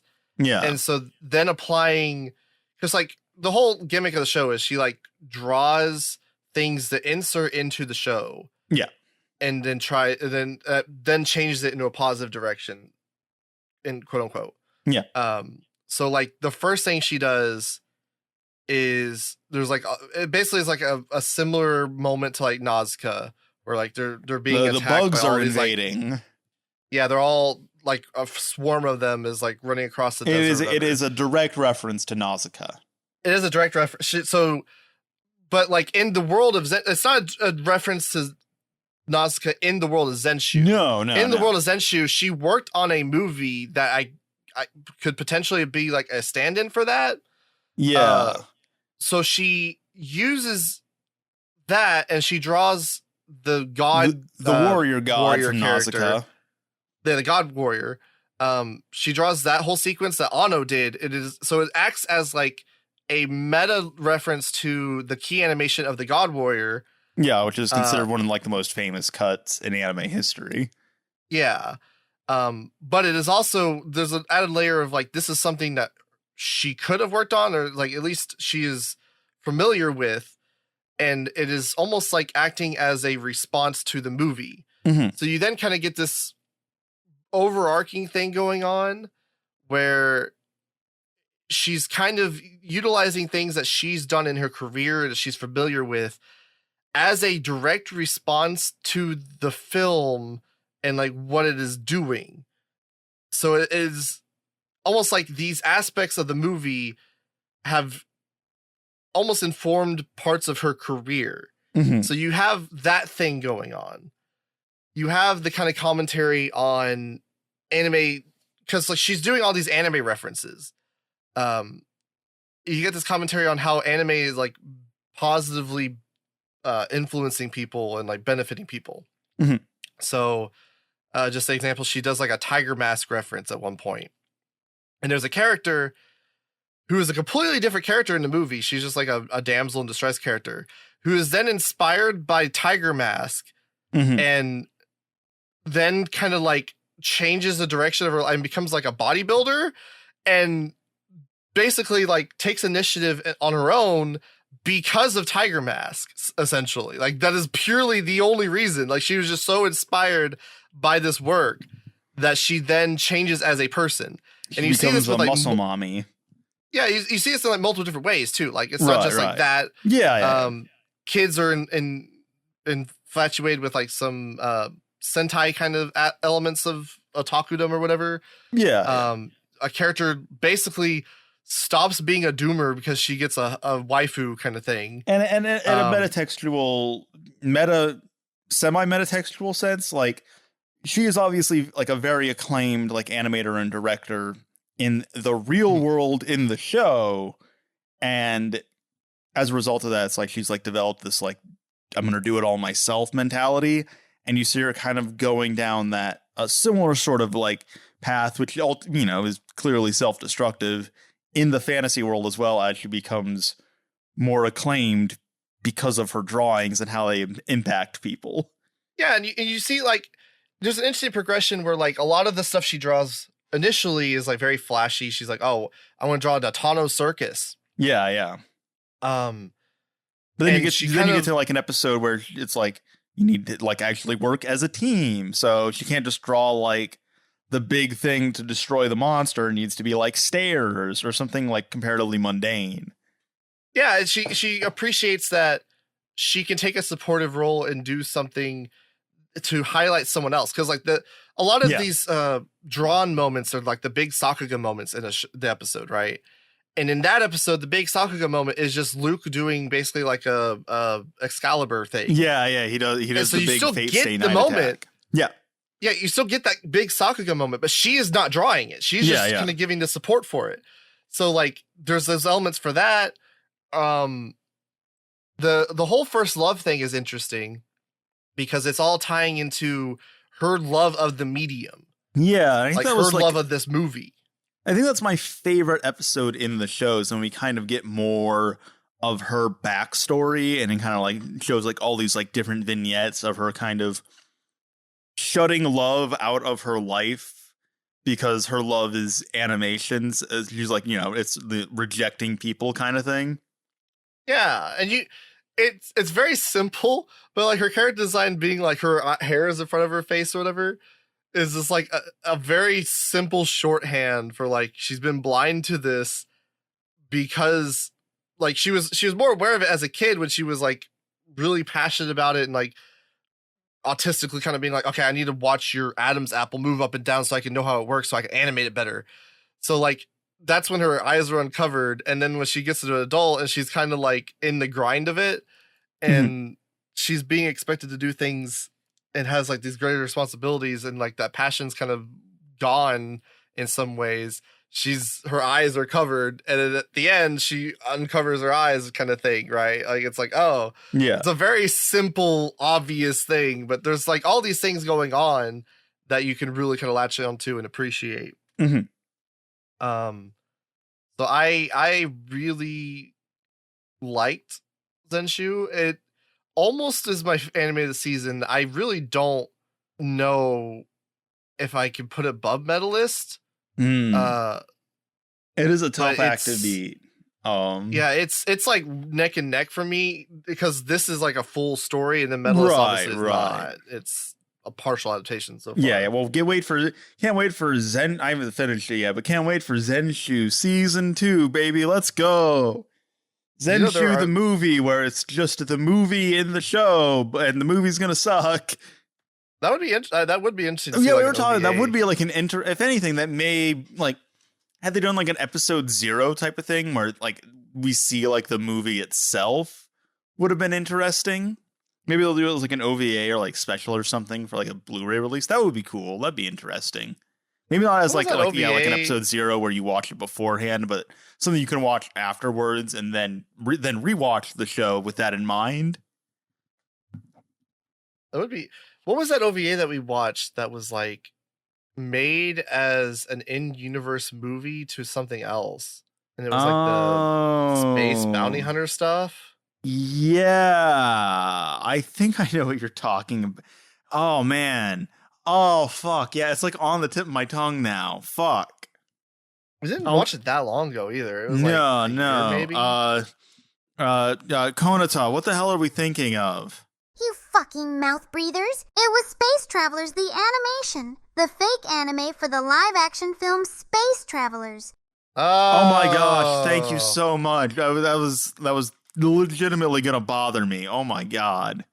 I mean, it's gonna bother me until we looked it up. Shut the fuck up, all right? Don't do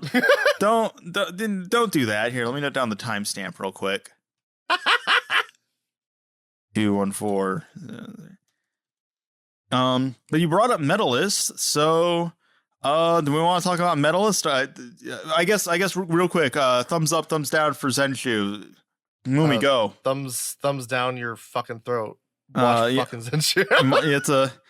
It's I don't know. I can't really. Mumi gave like why it's recommended, so you can give it a thumbs up, and I can give it a thumbs down for our representing our differing perspectives and what we prioritize in media. See, that's why it's a 2-person podcast. We can get different perspectives like that. All right, it's not just a one-man show. It's like a kaleidoscope. Yeah. So yeah, let's talk about Medalist then. I mean, yeah, it's my anime of the season. I think it's fucking great. I fucking love Medalist. It's so good. Oh my god, I love this show so much. I went into it completely blind. You had heard some hype about the manga beforehand, hadn't you? Well, yeah, it's like a manga darling, and it's not like a massive manga. It's no, like but it is like Vagabond or something. Yeah, but it does have like a following certainly. And yeah, pretty substantial one. And so what Medalist is about it's about this young girl Inori who she wants to get into ice skating because it's something her older sister did, and she saw like the skater on TV and she was really affected and moved by it. So she wants to get into ice skating, but she doesn't really know how. She think maybe she's like too old, and like her older sister spent all this time on it. but having to stop because she got injured, so it just felt like time wasted. All this stuff going on, and it's basically about her journey and her coach Tsukasa, who has his own like sort of personal things. Like he was like someone who got into ice skating later in life, but was very good at it and had a lot of passion for it, but due to a personal tragedy basically had to like stop. And it's basically a show about them two just lifting each other up, essentially. Through like, because like Tsukasa as a coach, it's not like a living vicariously thing through Inori. He just really, really believes in her. And simultaneously, Inori really, really believes in Tsukasa. And that sort of relationship basically forms the crux of the show, and it's so wonderful to see all the characters, not just Tsukasa and Inori, all the side characters. They're all wonderful. There's a surprising amount of depth to them. I love seeing how they interact and the way they're developed. There is a genius in their interactions, and how kind of like mature it's handled. Yeah. Well, we say that, I mean, but like their first interaction, by the way, is Tsukasa, a grown-ass man, chasing this little girl down the street like a psychopath. It's you say mature, it is very like silly at points, but it's like the maturity of it is from like how they handle the sort of teacher student aspect of it. Yeah. Where it is very, like, as you kind of put out there, it's very uplifting for both of them. Yeah. And it's handled in a way that's very nuanced and what's the word I'm looking for? Nuanced and synonyms. What are you trying to express? Kind of like detailed, complex. Not complex. Intricate? Closer. Anyway. Very nuanced. No. We're gonna work through this. Let's figure out what this. I'm like, I can't even think of like, I'm meticulous not even in that direction anymore. No. We're getting further away. Nuanced synonyms. Delicate. Subtle. Closer. I'll just go with delicate. Delicate's as close as I care to be. It's not even that close. Konada, since you'll be added in later, what word is Mumi thinking of? Shut the fuck up, Konada. You don't fucking know. You fucking AI hack. Jesus, wow. You've never really gotten that mean to Konada before. You okay? What do you mean? Anyway, tell me more about Medalist. The characters. So as a good example, when he's kind of like going through like, okay, do you want to go about learning this thing that will increase your core strength, or do you want to focus on trying to do these jumps, right? Yeah. He doesn't present it which he very well could. He doesn't present it as like, oh, this is the better option because it'll give you more points, and this is the worst option, but we might be able to make the most of it. He presents it as basically like, this is dessert A, this is dessert B. Which dessert do you want? And it's a complete matter of preference, right? Yeah. And she's like, oh, she's trying to game it, where she's like, oh, what would be the best? Like, what should I go? And he's like, don't worry about it. Yeah. Just think about what would work best for you, and it's my job to get you to the point that you need to get to, going through what works best for you. And it works out for the best because she's working on herself and like doing these things that she wants to do as opposed to what she feels like she has to do. Right? Yeah. And it's really great then because Tsukasa is then, as a coach, able to take those things and work it into a routine that then like best showcases. Why am I slurring that? That best showcases Inori's talents. So it's a really interesting way to show not only like Tsukasa as a coach is not just like, giving her pointers and teaching her how to do these things. It's also a matter of like how he himself is like architecting her routines in an intelligent way. Yeah. Which the skate routines in this are phenomenal, honestly. There's a really great, I mean, some people may be turned off by the fact that they're CG. I think the CG in this they fucking knocked it out of the park. The the animation is just so strong on that front. And there are reservations and criticisms fans of the manga had in terms of the show does not necessarily look as strong as the manga, as visually striking at some points, which is a fair criticism, but the show definitely does not look bad by any means. And I think the show looks good. I love all like the faces and expressions Inari makes. She's such a good character. And all, oh man, the fucking who voice acts her? Crap, I'm now forgetting. 1 second. Could have Konada. Make yourself and fucking useful. And one thing that I no right. Yeah. Oh. And in addition to that, I think one thing that the anime definitely has over the manga is the fact that Inori herself is voice acted by Natsumi Harase, who's kind of the only reason that Medalist as a series even exists in the first place. And I don't know, yeah, she kills it as Inori. Takeo Otsuka does such a great job as Tsukasa as well. Yeah. But in terms of like the skating routines, there's something really strong about them in that it's able to very effectively communicate like both the improvements that the characters are making as well as the disparity in like skill level between them without having to like explicitly tell the like you're not having like narration over it, kind of like detailing all these things constantly. They very much do it in a way where it's like you can just watch and kind of tell like, okay, yeah, Hikaru is like a way like just on another level as an ice skater. But then you can also then watch Inori at the start of the show versus her at the end and her routines, and you can see like that sort of improvement as well without necessarily having like a character on the sidelines explaining that to her, explaining that to the audience. Right. Yeah, that's a big criticism I had of like Yuri on Ice as an example, where like they kind of just use the same routine like 3 or 4 times through the series, and it's supposed to be like, oh, he's improving, and the guy talks about how he's improving, but it's not really clear animation wise in Yuri on Ice.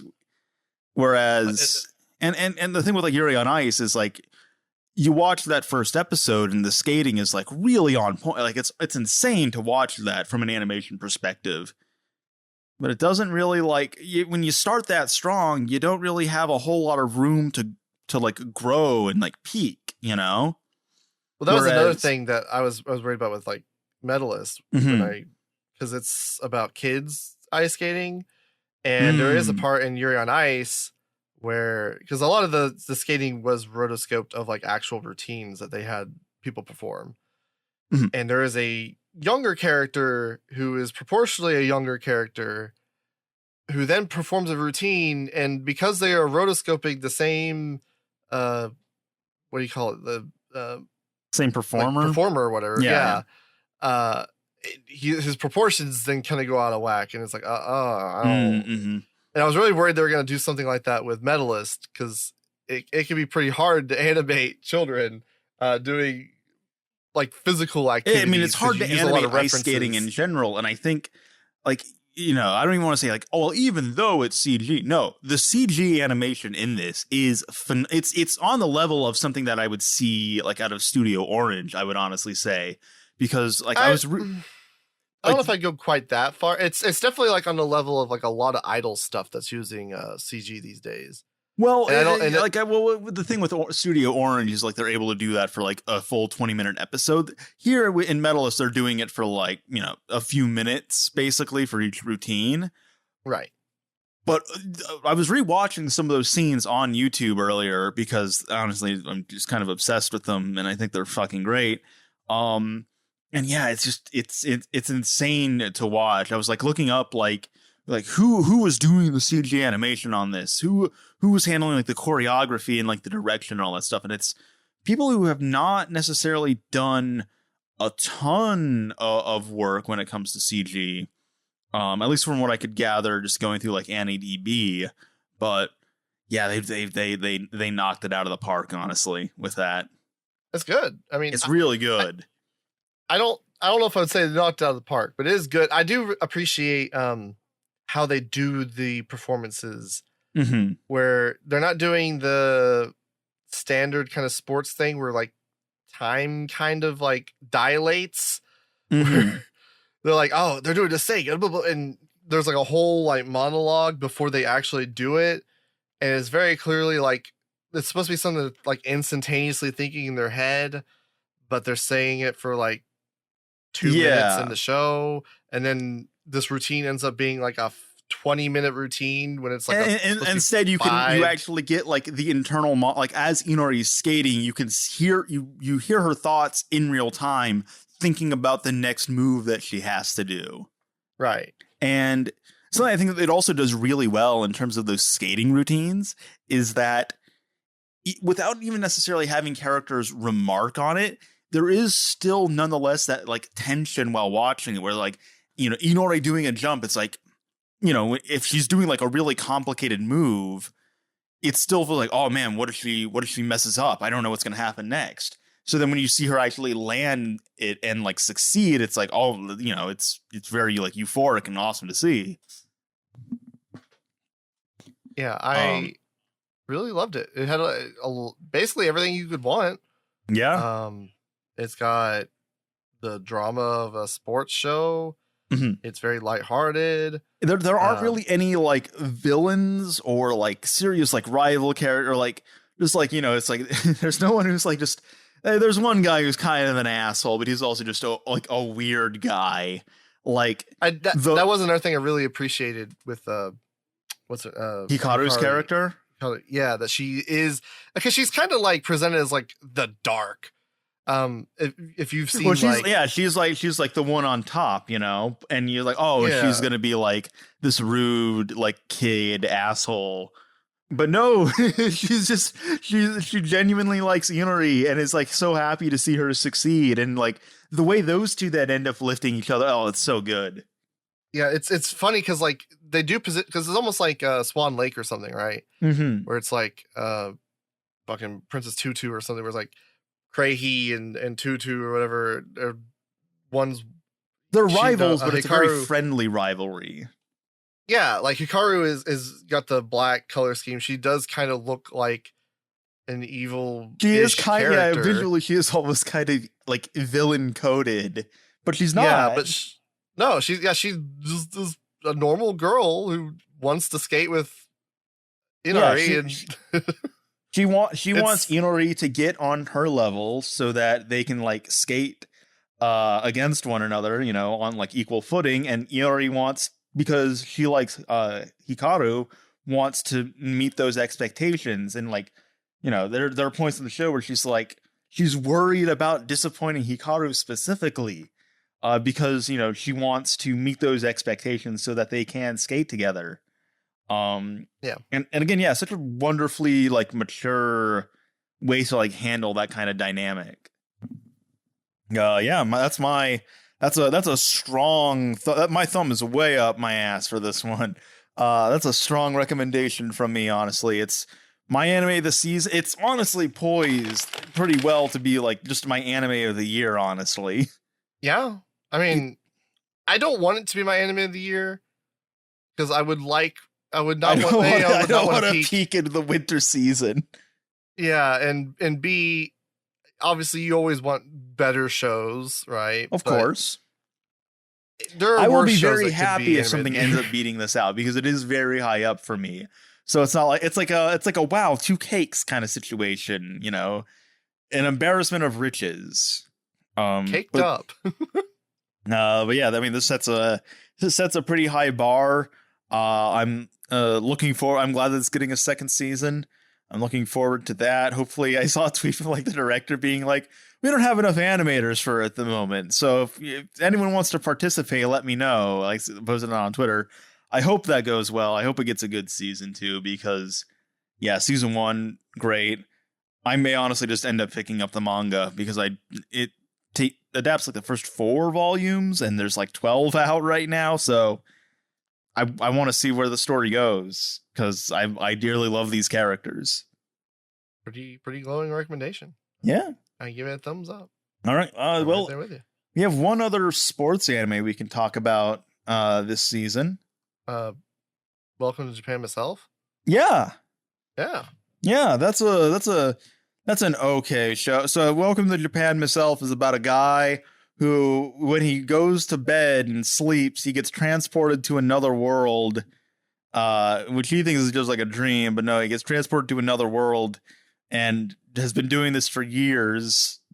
And it just so happens that one day, when he wakes up, an elf that he was like partnered up with comes back with him, and it's them living a nice life in Japan together, and him showing her Japanese culture. That's the show. I part of it's my fault because it's like you're coming off of Anime Elf, coming off of, I don't know, all these other elf shows or whatever. And you're like, oh, another fucking elf show, fish out of water elf girl, learning about human culture in Japan and anime. It'll be a fun time. It's all right. It's a fine show.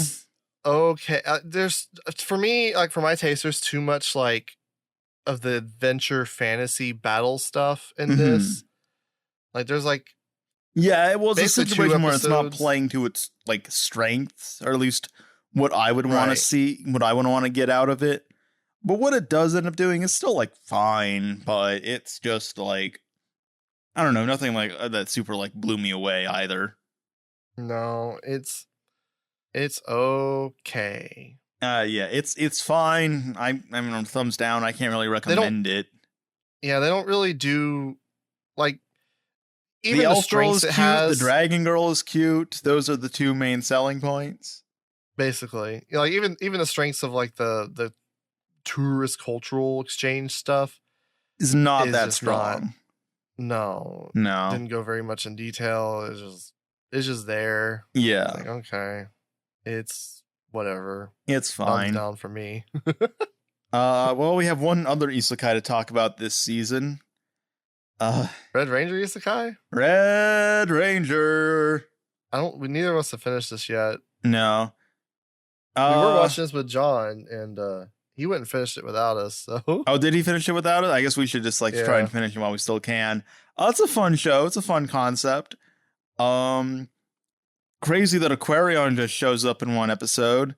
What it's basically about is the Red Ranger from this Ranger Tokusatsu squad gets sent to another world, and it's him going off on this adventure with this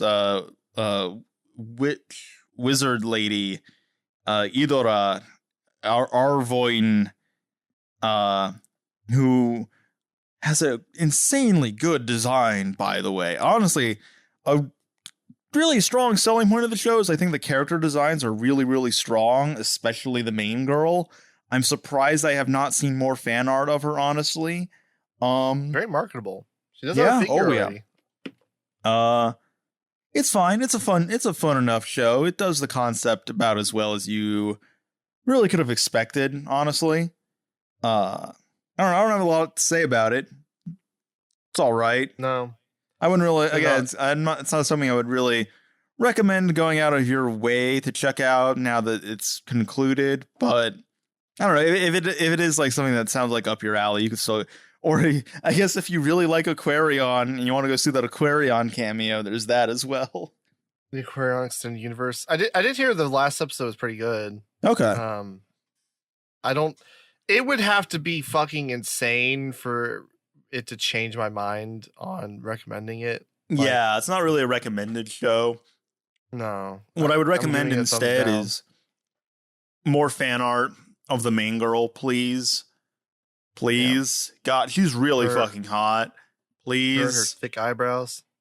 Yeah, oh man. Her design, every aspect of her design is great. May honestly be my favorite aspect of the show. But not strong enough to really carry it. So it's not a recommendation from me. Let's talk about something we do want to recommend, though. The last anime we're talking about today? The last anime ever made, actually. Oh, and it's a good one, though. Ended anime. Let me wait. Hold on. Ended on a high note. Let me scroll through and make sure I'm not like forgetting anything. Oh, Neat Konoichi was fine. Still need to finish it. Blue Box carrying over from last season. I don't know. I still liked it. It was still okay. It's a thumbs up for me if you want romance. Go watch it. It's well made. I like the melodrama. Blue Box. I like blue balls. Blue balls. Sorairo Utility is an anime about a girl who quits playing gacha game. No, her favorite gacha game gets shut down. So she decides she needs to like go outside and try do other things instead of playing gacha games like a fucking loser. By the way, this is made by YoStar, which is really funny. And she ends up doing golf because we live in a golf anime renaissance somehow. And this is like my second favorite show of the season, honestly, because it's delightful. I love how imaginative it is. I love the direction, all the different character bits. It's very Gainax coded, to say the least. Very Gainax. Well, I think the director specifically originates from Trigger. So if you like those like Triggerisms, by golly, go watch the goddamn golf girls play golf. What the hell's wrong with you? This was one that like I didn't. It was like hovering around my 5 point, and I had it pretty safely behind Hana and Asura at the beginning, and it slowly crept up. It just keeps getting better because it keeps getting. I don't want to say necessarily outlandish because it's not like the show like flies off the rails or anything, but it gets more, we'll say, adventurous and creative with how it like works with its concept, while also still having like really strong characterization and character moments. I would say the direction was what really elevated the show for me. Like I remember that moment in, was it 4? Episode 4, yeah, where like they're doing, so it's her, so the main girl Minami, her like senpai basically, Haruka, who's like this like really good like this girl that she meets that basically gets her into golf, and then this the third character Ayaka, who's also like a model as well, and they're doing this like photo shoot gig for the episode, and Haruka and Ayaka are like taking these photos together, and it just kind of cuts to Minami just sitting there kind of quietly, almost feeling like isolated. And you get this kind of like sense of like loneliness for a second as it just kind of like hangs on her, and it's kind of quiet. It hangs on her for like a good 40 seconds to a minute. It's very still, and that's not something you really see a lot in modern anime. It was a very affecting moment, to say the least. It was like that moment. I was like, okay, I see where I see you. The director is Kengo Saito, and honestly, watching this has made me want to go and like, well, shit. Now I want to see like what he's been doing in terms of like, well, what the fuck was he doing like on all these like gacha game animations and stuff. I want to go check those things out now. But this very much feels almost like a passion project, because you could look him up. He has a lot of, he gets touted, like paraded around almost by YoStar. You know, you could see him talking about like a lot of stuff on YouTube. And this very much feels like a passion project almost. Because he originally did, which we've still not seen, that like original special for the show that he did that almost worked as like a proof of concept before like a full show got produced. But he wrote, directed, did the character designs and like a ton of stuff for the show. Very much feels just like a labor of love. And it really shows, because like so much of the show, kind of similar to Zenshuu, is that even though without being about animation, it very much feels like a celebration of the medium of animation. Those are the eye catches. Yeah, those eye catches go so hard. And just like the inventiveness in terms of how it handles its animation at points. Just really, really, really just strong in terms of like just overall presentation, I would say. Girls are also just like super cute. Oh my god. There's a figure of Minami that is crazy lewd that I bought on the spot. And if there was a figure of Haruka, I would honestly just buy that on the spot as well, to be completely honest, because holy crap. Remember, send your Weeb Crew hot glue, #Weeb Crew hot glue. And also just like, I really like the theme of the show as well, where it's like, it's about the joy of doing an activity together with friends. And it's really, really like that moment that we were talking about, like the photo shoot, and it gets really quiet. That then gets paid off by like, you know, they then like, you know, try to make a more concerted effort to like include her, because everyone in the show is just like super nice and super welcoming. There's this group of old men that are, you know, you'd be like, oh, these guys are like weird perverts, which they kind of are, but they're also just like super happy and accommodating that like young people are like taking up their hobby as well. Yeah. It's interesting because it kind of is doing something similar to what you're talking about with Hana and Asura, about showing like different perspectives. Because it kind of is celebrating the idea of being into something without being obsessed, or not even obsessed, but like super competitive about it, right? Like the celebration of just enjoying something as a social thing. Because like Minami likes golf, and she will go and golf by herself, but she realizes what she really loves about golf is the communal kind of aspect of being together with her friends and doing this together. Yeah.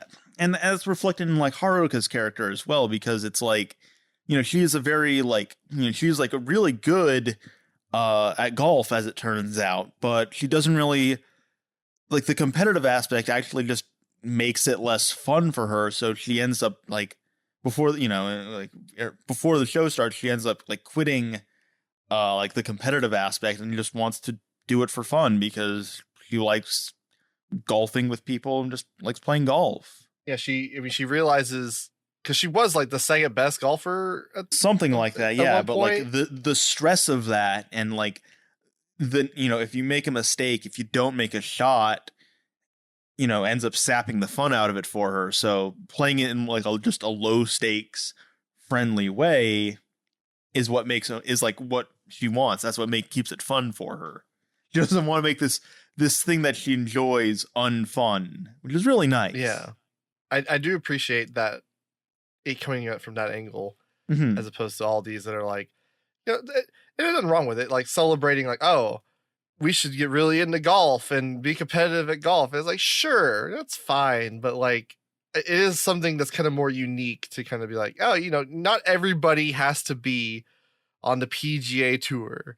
Some people can just go and play golf with their friends, have a good time, and still be a golfer, a golf person, right? Right. Well, it harkens back to what we were talking about when we did an episode on Hana and Asura as well, and it's interesting to see how that ends up coming up in Sorairo Utility.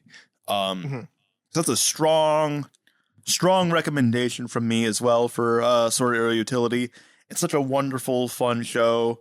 If you're jonesing for some, we need to watch Birdie Wing still, but if you like Birdie Wing, you'll probably also really like this.